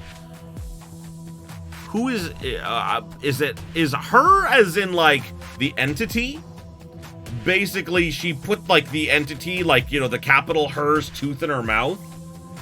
She has a tooth in her pocket. Oh, that makes sense. The dentist is at your service. Sacrifice your tooth. I caught up with Thomas. He tried to shred Jane, waving a knife near the doorway of the children's room. I again borrowed a knife from the girl and, grabbing the guy by the hand, cut off the skin of his tattoo. The knife was very sharp, easily passed through the flesh, leaving a bloody exposed bone of his arm. Then his body fell. I wanted him to stand up and close the terrible picture. Oh my god. In the middle of the nursery sat Martin. His hands were lying on the floor and his legs were also separate from his body. They were crunching and there was a crunching and gnashing of bones, vile sounds of chewing flesh. Girls led by Jane surrounded Martin and devoured him. The worst thing is that he was eaten alive. He yelled and begged to be rescued. I already saw it. The spirits of anger, in fact, are terrible. They can make a person live after death for a few more seconds. The black magic of that world is really scary. Yeah, he did kind of deserve it. She removed one of her own teeth. And, yeah, put the tooth in her pocket in there. Okay, that makes sense. I tried not to look at this horror. One of the girls raised her bandaged head to me. Martin's brush was clamped in her teeth. She was like an inquisitive kitten. She turned her head, then returned to her meal. I pulled Grace out of the room, trembling with fear. Horror stiffened in her eyes, and a cry crept to her lips. It seemed that if she opened her mouth, she would certainly skin them. Somewhere inside me, the door opened, and she went into the hall, lit by thousands of candles of hunger. Her thin hands clutched at the beating heart. And damn. Teeth dug into the red flesh, tearing into the organ. She eagerly began to bite off the heart in large pieces. The flesh stretched and tore. Blood dripped onto the floor. Red patches fell around. I soon removed the terrible images of her feast from my mind. Everything's fine. We need to go. Fine? Really? But the girl didn't say anything. We went downstairs to Ella. At the moment, she had collected her things and was going to leave. We needed to prepare for our next creature. She'll come soon. We must be prepared. Prepared for what?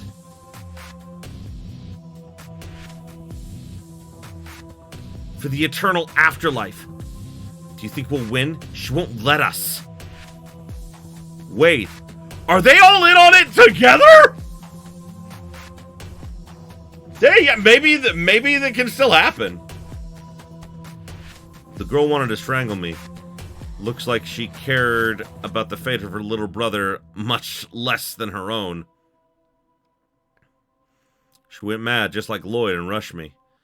Stop it! Enough! I'll kill you, bitch! I'll kill you, shitty slut! She grabbed my throat and began to strangle me. I swung with my knife and managed to get out, but soon Grace took the knife away and raised it to kill me. Took a step back and the knife stabbed the wall. Grace, what are you doing? It's her. She did this. She's killing us. The ritual, all of it, it's her work. But if she wanted to kill us, she would have already done that. I don't know. Maybe she's waiting for something. I just don't know. Grace's face suddenly changed. She looked at me. I guess Grace understood that she couldn't ever become a real threat for me. Not for Ashley Knight, the girl who just moved to a new school and has lots of enemies already. It was not even a single human being who was standing in front of her, but the devil itself. All the remorse, like taking away lives is a sin, killing people is bad, was in my head. I was fighting it. I cut the memories with a huge knife, tortured them, then tore them apart, but never got rid of them. The only thing, I knew that what I was doing was wrong, knew that I was a monster as bad as Pennywise the Dancing Clown from Stephen King's It. I knew myself as such and didn't accept it, but I had no choice. Anyway, Grace saw genuine evil in front of her. She saw the girl who was laughing at her prey, the girl that got satisfaction from stabbing flesh and tearing it apart. And I'd lie if I said that killing wasn't funny. It's just a way to make it less scary, terrifying, and immoral. I'm just playing a killer imitating her, even though the guilt is all mine. Grace started moving back, swinging the knife. Don't you dare come near me, asshole! Don't you dare! Her eyes were full of fear, not madness. Her will wasn't broken. She didn't have enough strength to beat me, but she couldn't give up so easily. The girl turned and ran upstairs. I didn't follow her. No need for that. Moreover, Jane with her army just started coming to me and Ella. A little goth girl noticed my axe stuck in the wood and pulled it out. She nodded understandingly. I wouldn't want to kill her, but I would have to, as she had made her choice when she crossed the line as all of them. Actually, I can help her deal with the monsters, but Jane is mine. Oh, so she has... I had several of them! Pushed my hand in my pocket and took out her tooth. Thankfully, I had several of them. Take it. This thing brings luck. Yeah, some luck is what I really need right now. Okay, that's kind of a cool image. I'm not gonna deny that. That looks pretty cool. Maybe I need to read a story analysis later. Maybe. I was watching in fear as something like the mummy of a Lerner Hydra started walking down the stairs, one by one filling the room with the odor of blood. It seemed like the walls started rotting where these horrible creatures touched them. Bandages were rustling and rubbing against their mutated, broken bodies. Their black eyes were bottomless, black abysses. Now the whole squad with Jane ahead was ready. Asher could have been a really interesting character. Sucks the author didn't know how to tell a story. Yeah. I mean, like, here's the thing. Like, the concept is great. Basically, like, you know, for whatever reason, and you know, we don't necessarily need to have a reason, she is enslaved to this entity that demands that she help ghosts kill their murderers. That's an interesting concept in and of itself. They rushed to us from all directions. I heard the sound of their teeth blades scratching. Ella was screaming in fear, but swinging with her axe so fast that pieces of flesh were flying off. Yeah, had good ideas, but didn't know how to apply them properly. That's the best way to put it. Sometimes she even managed to destroy the bracelets. Ella practiced dancing so her movements weren't chaotic at all. Indeed, I saw the rhythm and grace. Anyway, it's good enough to kill these assholes. Like a hysterical ballerina, she was going round and round. Blood was splashing on her, hugging her with a red dress. Her axe went up and down, slaying the monster girls. They were just coming, and we were too exhausted to continue the fight. I was crazily swinging with my knife, and even kept the monsters away from Ella. Unfortunately, I couldn't fight forever. The head of my weapon wasn't able to kill these bastards properly. One of the ghost girls managed to grab me by the throat and holding the useless knife in my hand, I looked in horror at the shiny bracelet on her wrist. Thankfully, Ella was right on time to cut the frickin' hand off. The monster screamed and fell to the floor. Her friends jumped at us and I grabbed a random target. Jackpot. This time the bracelet was a chain and I easily destroyed the monster when it tore apart.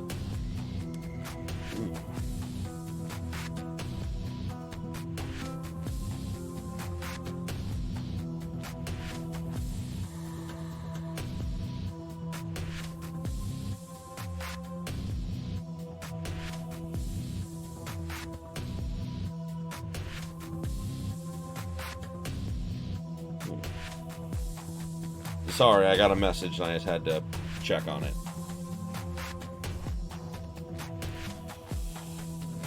It could be much easier, but I had already used the tooth. It could give me powers only once, and I usually use it to stay alive after a serious injury. It's no use. Need to figure out something. Jane with her squad were downstairs already, so Grace peeked from the upper floor. She was seeking an opportunity to run away. It was not the best moment, so she returned to her safe place. Run, bitch, run! Oh my god. Run, bitch, run! Ella's voice was cold and cruel. Not as unusual. I continued swinging with my knife. We were in the ritual room. Sorry. And we were drained and had to retreat to the hall. Trina was really close. Her hand was trying to reach me. But when I tried to hit her, someone always covered her. So I had to attack from a distance. Shit! Where was that revolver when I needed it? Jane was strong. What if she was like some kind of boss of a goddamn game? If we could kill her, all our followers would die. Like,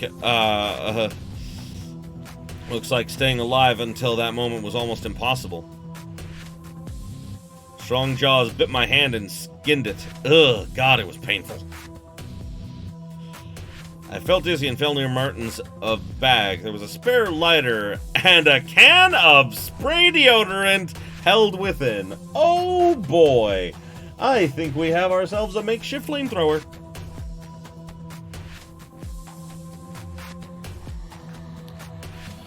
Looks like before going to Grace's birthday party, he went to a gym.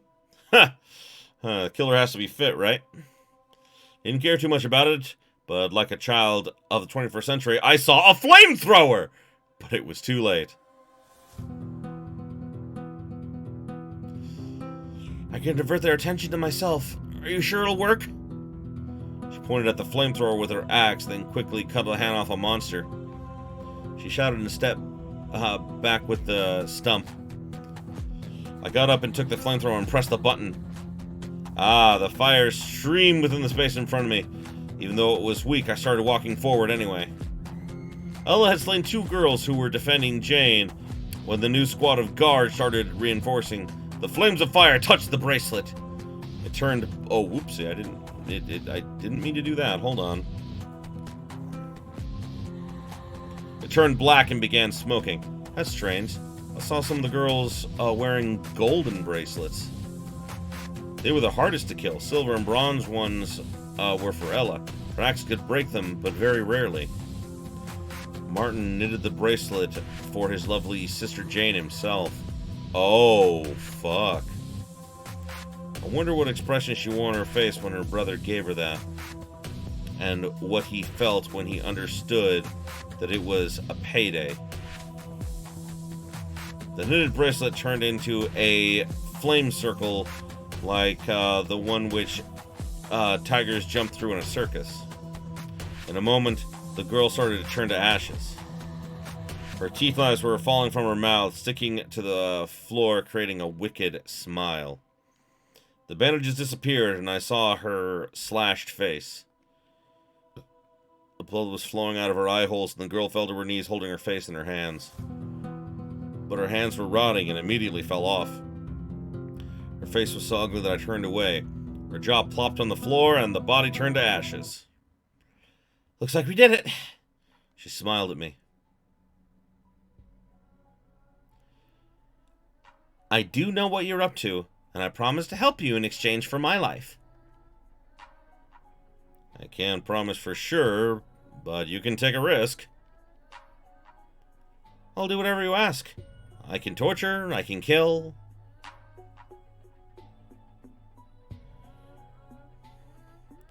She hurt you so much, and I understand what you feel, Ashley.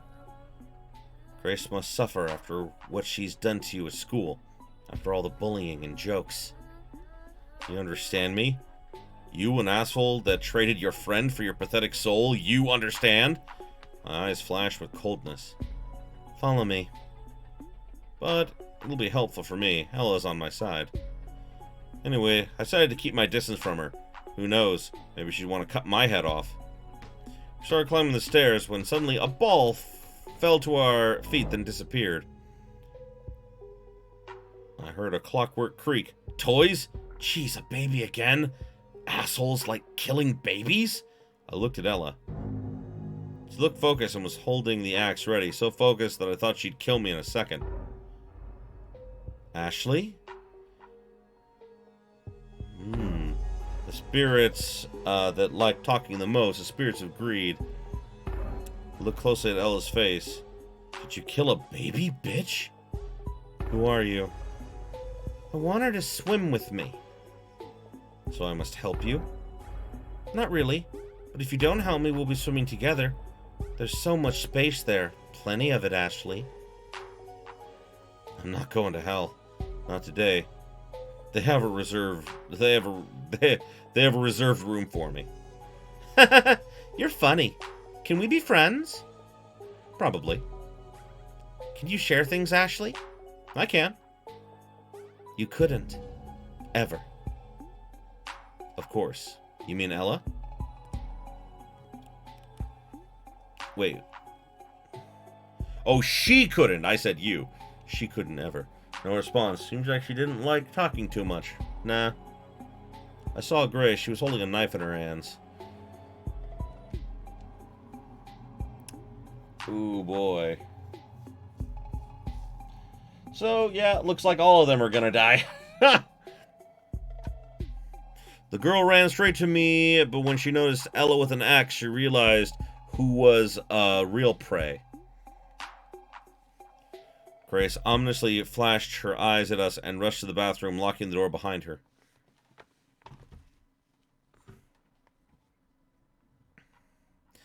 I couldn't let Ella kill her, so I wanted to grab Ella's hand, but I didn't have a chance. She came to the bathroom door and prepared her axe. The little goth hit the door, and the axe was broken into pieces. What the hell? That wasn't the deal. I guiltily looked at her. Of course there was no guilt. Ella wanted to run away, but I couldn't let her. The mist surrounded her. She couldn't run anywhere but to the bathroom where Grace was hiding. Oh boy. I heard the water meandering and the quiet sobbing of a girl in the bathroom. Ella started feverishly knocking at the door. I don't want to die because of you, Grace. You bitch, get out here. I will kill you. Kill you, asshole. The girl began scratching at the door with her nails, and when she ripped off her finger, she screamed. Oh God, the blood pooled under the door. Ella looked at the blood in fear, and her mind went mad. I think they're all gonna die in all possible endings. Except for that one where we decide to go to the amusement park, but Grace still dies. Because she falls, more than likely because Martin pushed her out of the thing, because they were on it together. Yeah, that would make sense.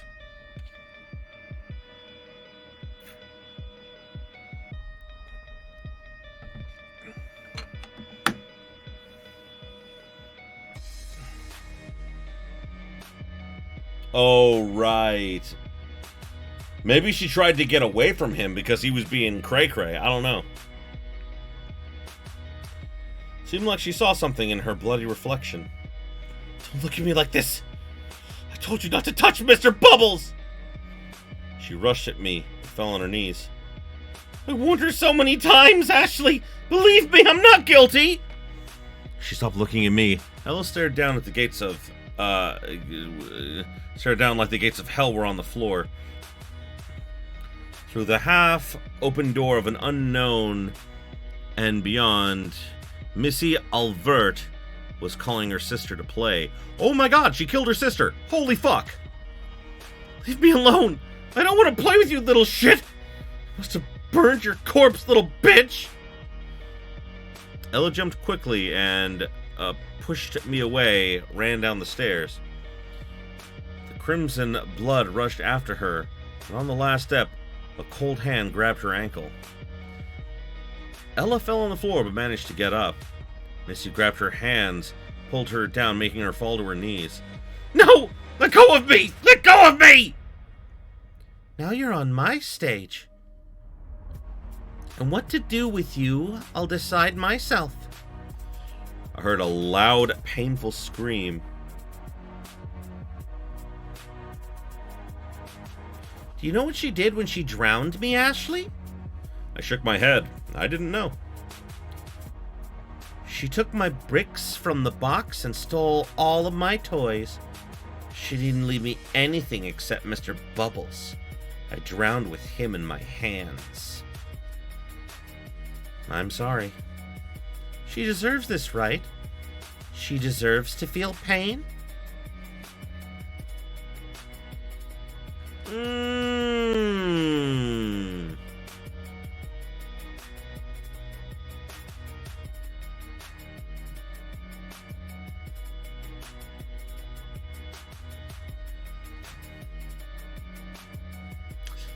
I'll decide yourself.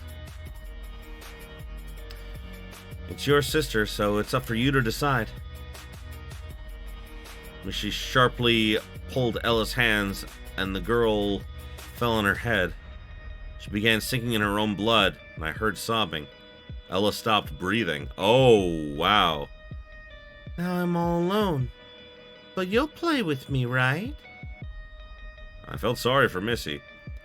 She seemed to be nice when she was alive, but since becoming a vengeful spirit, didn't make her lose her humanity. Of course. Really? Yes. Obviously, I was lying. Let me hug you. Missy happily ran over and hugged me tight. I felt her strength.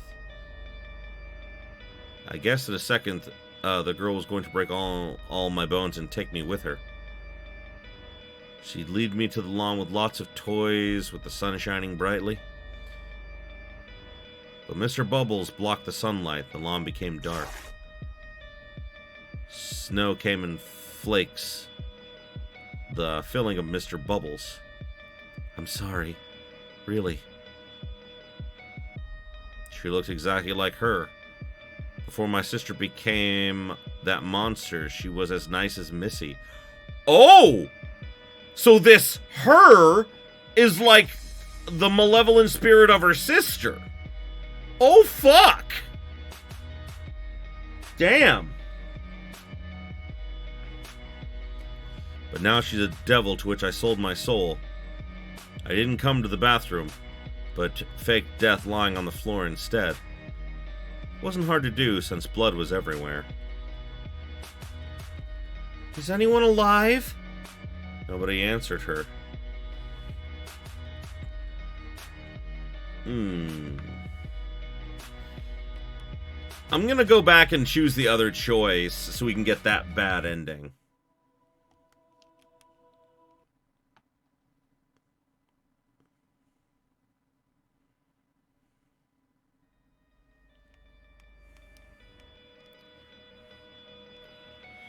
Oh, wow. Oh, shit, that's different. Missy tore Ella's arms with such force that I heard the sound of breaking bones. Both arms plopped in bloody rivers, and hands with fingers spread in pain sank straight to the bottom. Bleeding Ella fell and choked with her own scream. Having fun with Mr. Bubbles. Be cruel to Ella. What have you done to me? What have you... Ella cried for some time, but soon bled to death. Oh!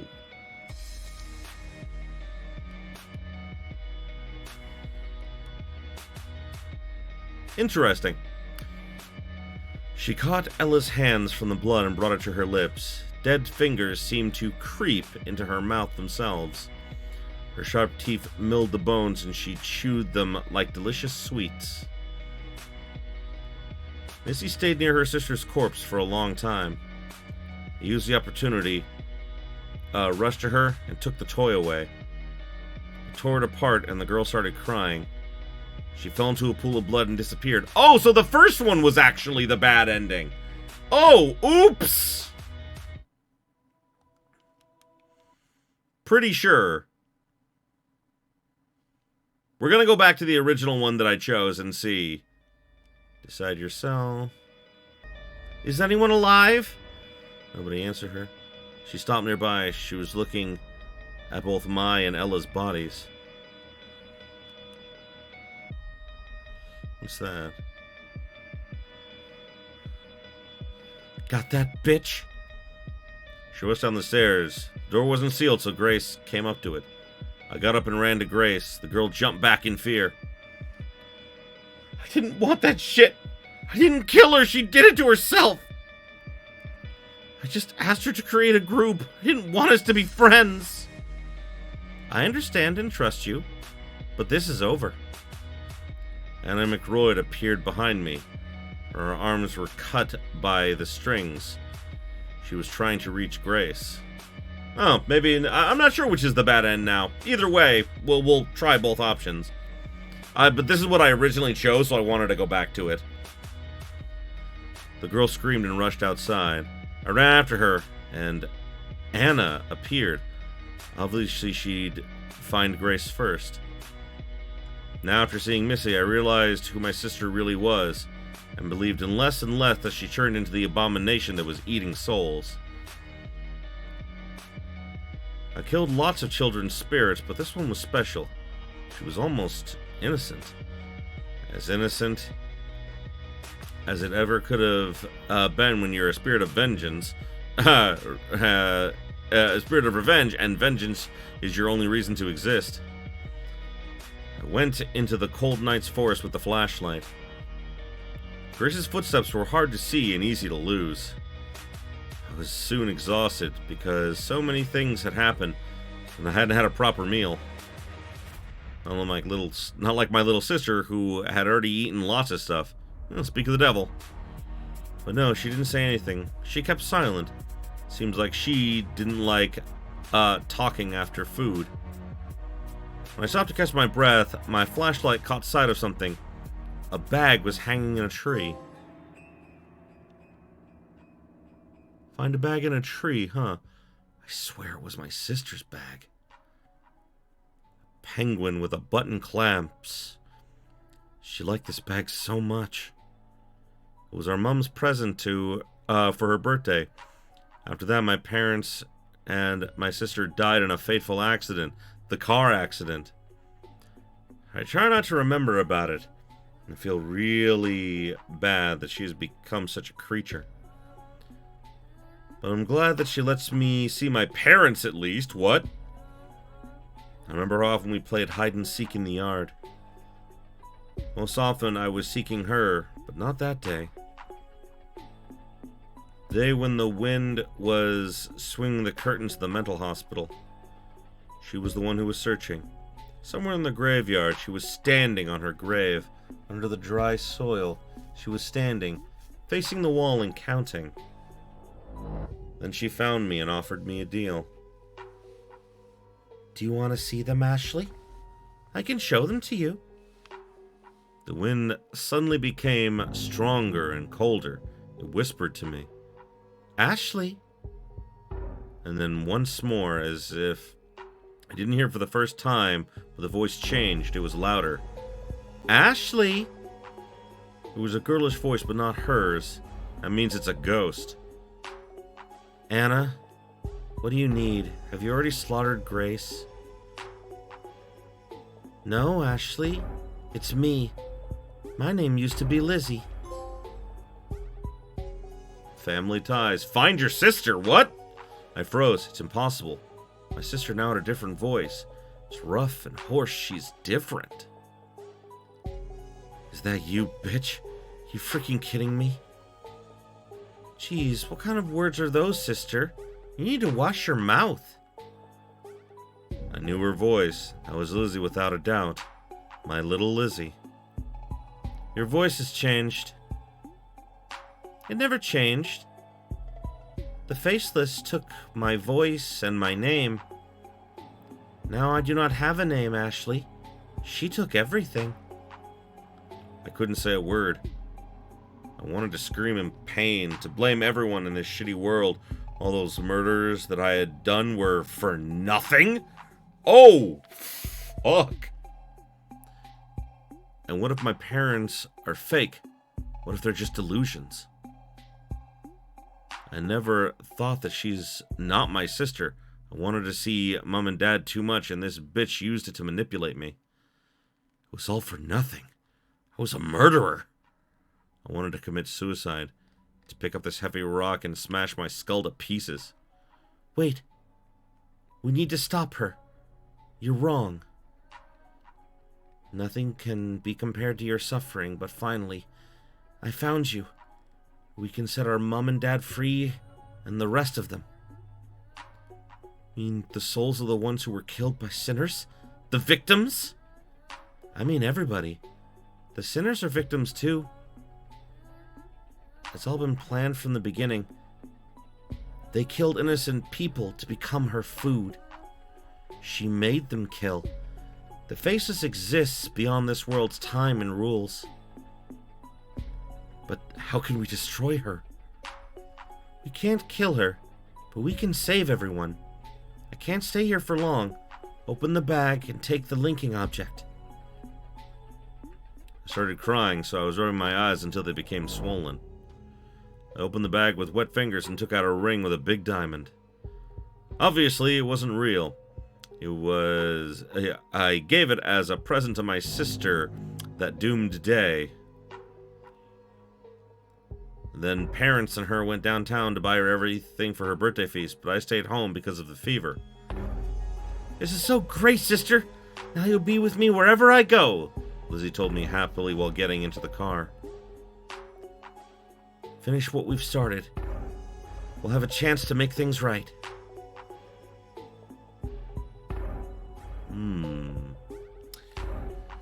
Do you guys think obviously this seems like this is leading toward, the true ending. Do you guys think I should go back and see the other one?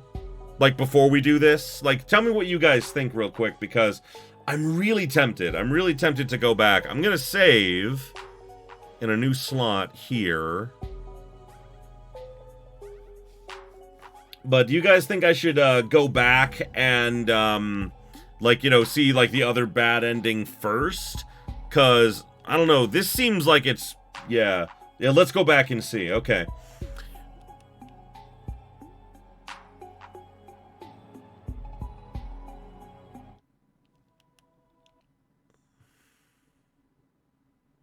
I hate that you can't save at choices. That's really dumb. Okay, of course. Yep, we've seen this, where she suffers a lot. She stayed near the corpse, used the opportunity, took the toilet to depart. She started crying. She fell in a pool of blood and disappeared. I came to the bathroom door. Grace, it's time to come out. It's time to die. But nobody answered. Grace? Grace, damn. Oh no, she killed herself and therefore it breaks the rules. I began knocking the door with a knife with such force I almost broke the handle. Take it easy, Ashley. The door became transparent and I saw Grace lying on the floor. Ow, my God. It was like her body got caught in threads. Every inch of her skin was cut. These were guitar strings. I recognized them at once. Boy, it looked as if someone wanted to play tic-tac-toe, but didn't dare to start the game. Shit! I saw her putting her clawed hands on Grace's head, raising the scalp and taking the brains out. She clenched it with her slippery fingers like a beefsteak. With pride, I can say it's finger-licking delicious. A bit arrogant and pretentious, but good enough to eat. Quickly went downstairs and took the axe that was lying near Kate's corpse. Something glittered in front of me. It was a thread. Anna, Grace's victim, was standing in front of me. But I didn't care about her death. I wanted to finish all this as soon as possible. The girl caught my hand in a noose and pulled. I lost several fingers and screamed in pain. She ran at me again, but I managed to wind the thread around my knife and pull her towards me, cut her eyes out. Then I took the guitar hanging around her neck and broke it apart with full force. The girl cried and exploded in pain. The blood painted all the walls red. Exhausted, I sat on the floor. Satisfied? Of course, my dear sister. Of course. My mom and dad appeared before me. They were calling. I just needed to step on the ladder of life. I was climbing higher and higher. Sewell Creek. The noose started tightening. No longer than 3 minutes, otherwise it'll be the end. I know. My parents were smiling at me as usual, same smile as if I was watching the same movie over and over again. My sister was standing in front of me, and for a moment we were like a real family. But I saw my parents' eyes weren't smiling. I didn't pay much attention to it, but it was bothering me this time. These 3 minutes of death seemed like a week to me. I could stand with them for eternity and feel myself alive. And the wonderful dream that was coming to an end in several seconds, I found myself in a nightmarish reality. The door closed, and I was left alone in a trap. Healthy American family. Do you want to perform the ritual again? Yeah, the concept is very interesting. Epilogue!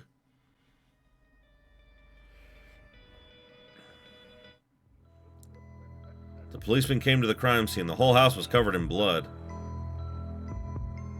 Gregory Darrenfield was transferred into his department not so long ago, but loads of people had died already. There was a murder in the asylum, the factory, the old abandoned amusement park. Wait, abandoned amusement park? They talked about going to the amusement park in the other ending. Maybe that's why it happened, I don't know.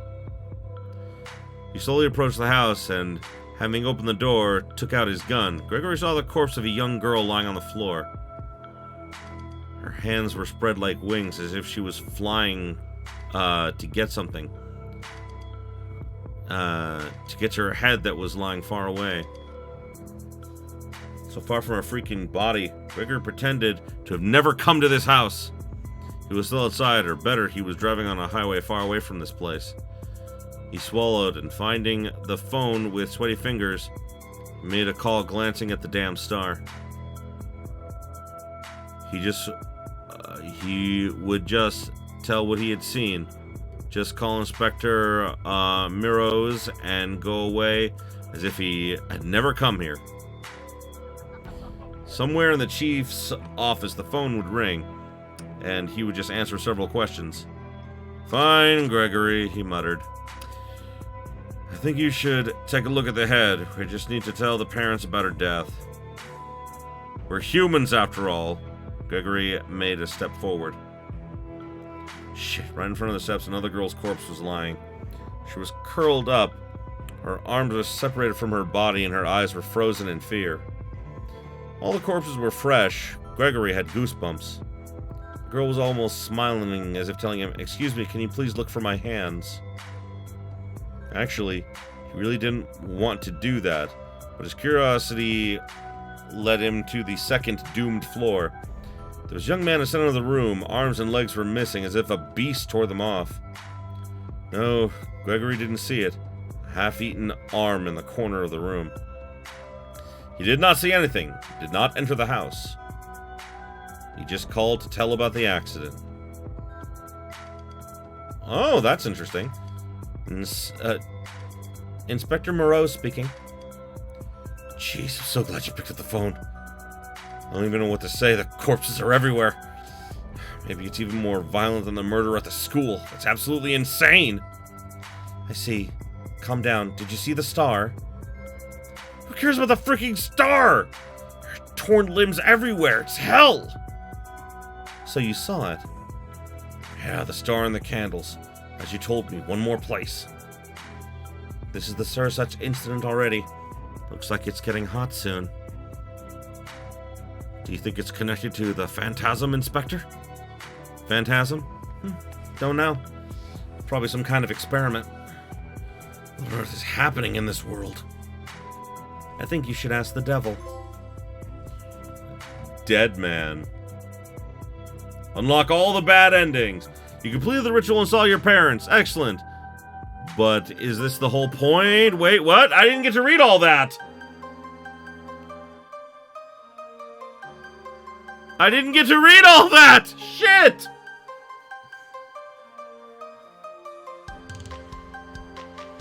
Monster Design Onihime.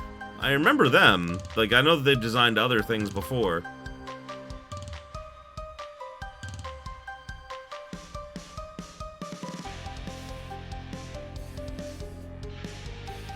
Huh. I mean, like I said, like, you know, like, got all the bad endings. So this is obviously the bad ending. So then we'll get the true ending next. I want to get through this because this is pretty cool.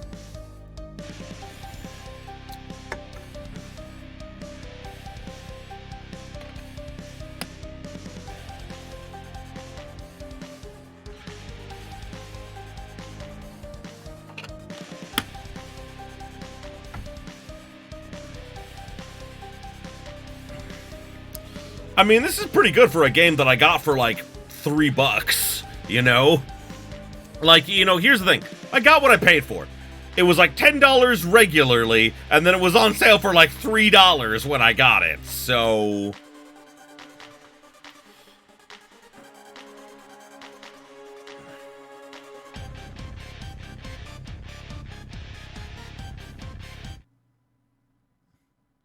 The game is not worth a cent. No. It's got potential. And here's the thing. Like, sometimes creators have to start with stuff like this. Yes, no, like, there's tons of issues. Certainly. Absolutely. Tons of issues. Let's take a look at the gallery.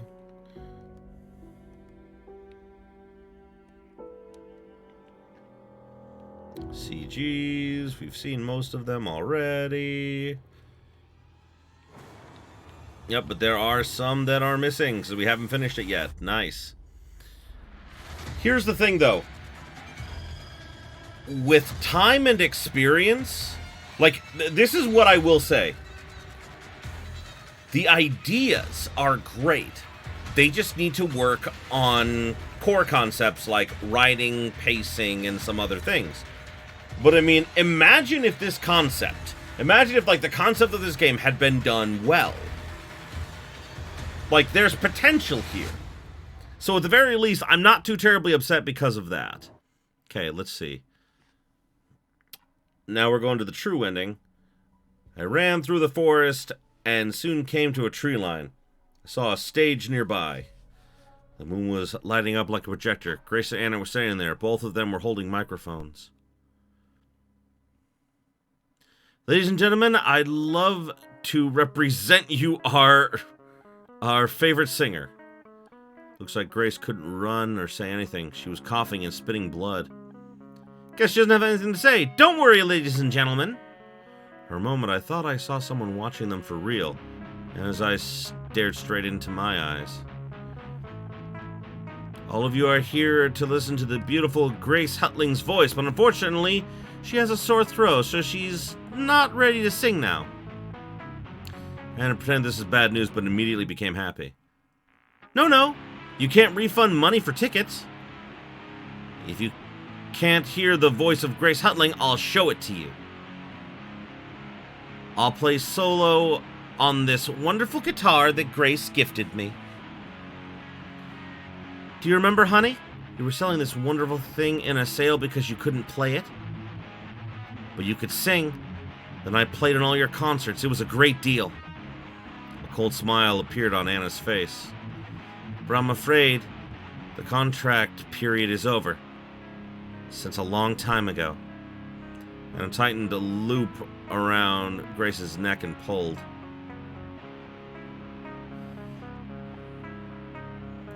String tore her throat and Anna pulled her hand into a bloody massacre.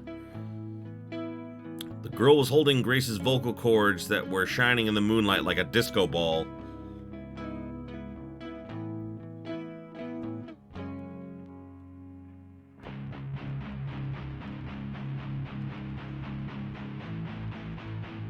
Oh, she was the girl that Grace had a relationship with.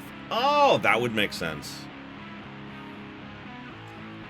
I ran to the stage, but Anna gave me the guitar herself. It was my best performance. Turn off that damn music! I took the fingerboard more comfortably and smashed the guitar against the stage. It broke apart and the strings played their last chord. For a moment, I let myself, I felt myself like a famous rock musician. Maybe Anna herself would do the same after one of her concerts. Actually, instead of applause, I heard the blood splosh and chewing. The creature was already consuming Grace's brain. But I knew that, in fact, she was eating the soul of my sister, the pure soul.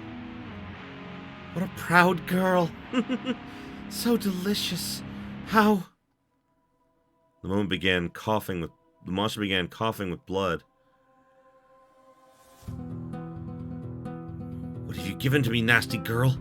Can't be, you're a sinner too. I heard her squealing, and then she showed up on the stage under the moonlight. She was turning inside out. The blood was pouring. She was shaking and screaming in pain. Eventually, she fell on the grass and started crying. A pure soul! bitch! Where did you get that? You betrayed me. I was hoping to eat all of your sadness. Injured Lizzie came out of the monster. She felt pain, but I could do nothing to help her. Nothing. I knew that she was a ghost, but those sufferings were like hell. Now our parents are free. And you're free too. I just couldn't let her go. I couldn't. I was watching her writhe in pain and then a bright flash. We're gonna save here. In case there's any more decisions. I don't know if there will be. Oh wait, no. They said we got all the bad endings, so yeah. False diamond exploded. One of the shards stabbed my eye. I closed it with my hand and the warm blood was spilling through my fingers. I felt sick and fainted. I opened my eyes. My eye. The other one hurt. The hole where it used to be hurt. Looked like it was gone now. I was looking down at the small pool of blood, which was all that was left of my eye. When I opened the penguin bag, I found Lizzie's handkerchief. God. Good, I could use it to cover the wound. After bandaging myself, I looked around and I found myself in the same forest. Oh, wow! Ow, damn! Thanks, sister. You're welcome. It just hurts so much. So much. But we'll bear this. I couldn't believe that I heard her. Lots of stuff happened to me, but it all seemed like a dream. My eye hole aches. I know how to deal with the faceless. What? What are you talking about? We have to go to school, and fast. What school? Ours? The new one. But it's not that easy to enter. That's why we need to hurry. I feel like I'm going crazy. Unlock the true ending. Nice. Hey, I platinumed it! Good job! So you'll feel right at home there. Epilogue. Is it the same? We're gonna see if anything changed.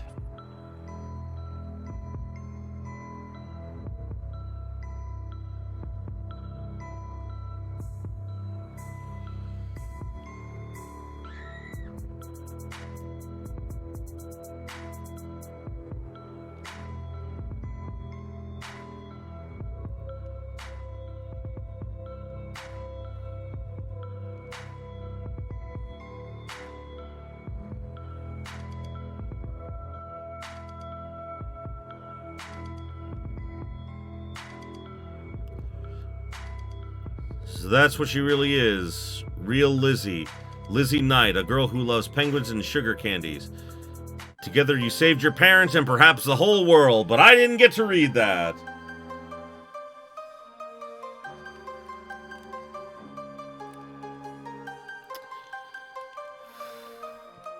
And I can't skip this, so guess we'll just sit through it again, but what a lackluster true ending. I know, like, I was expecting more. I was expecting so much more. Like I said, though, like, I see this and I see that there is potential. There is potential to make something better.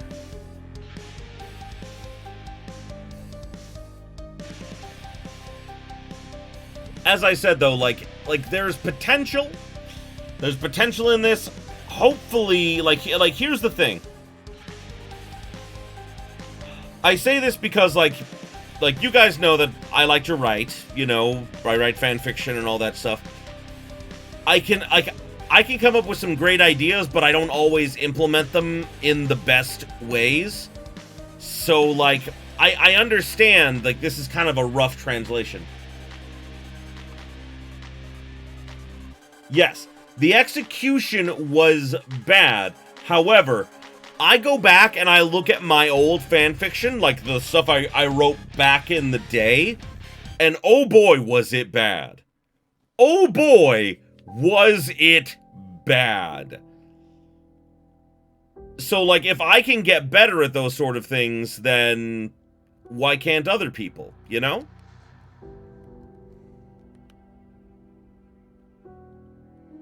See, that's an interesting bad end there. I like that. This has been fun, guys. This has been a lot of fun. Oh no, a flash! This has been fun. I enjoyed it. Not like the best, like, again, like, not the best game I ever played or anything like that, but I've definitely played worse. I've definitely played worse games in my life, and that's why, like, I'm not too terribly upset with it. It was terrible. It was, but that's the thing. I love terrible things sometimes. Sometimes it really is the case of, it's so bad, it's good. 1 out of 10, no. No. I give this a 6 out of 10. This is a 6 out of 10. It is bad, but I laughed. That's the thing, though, is that, like, here's the thing. I actually played all the way through it. This one is just for the interesting concept. Oh, well.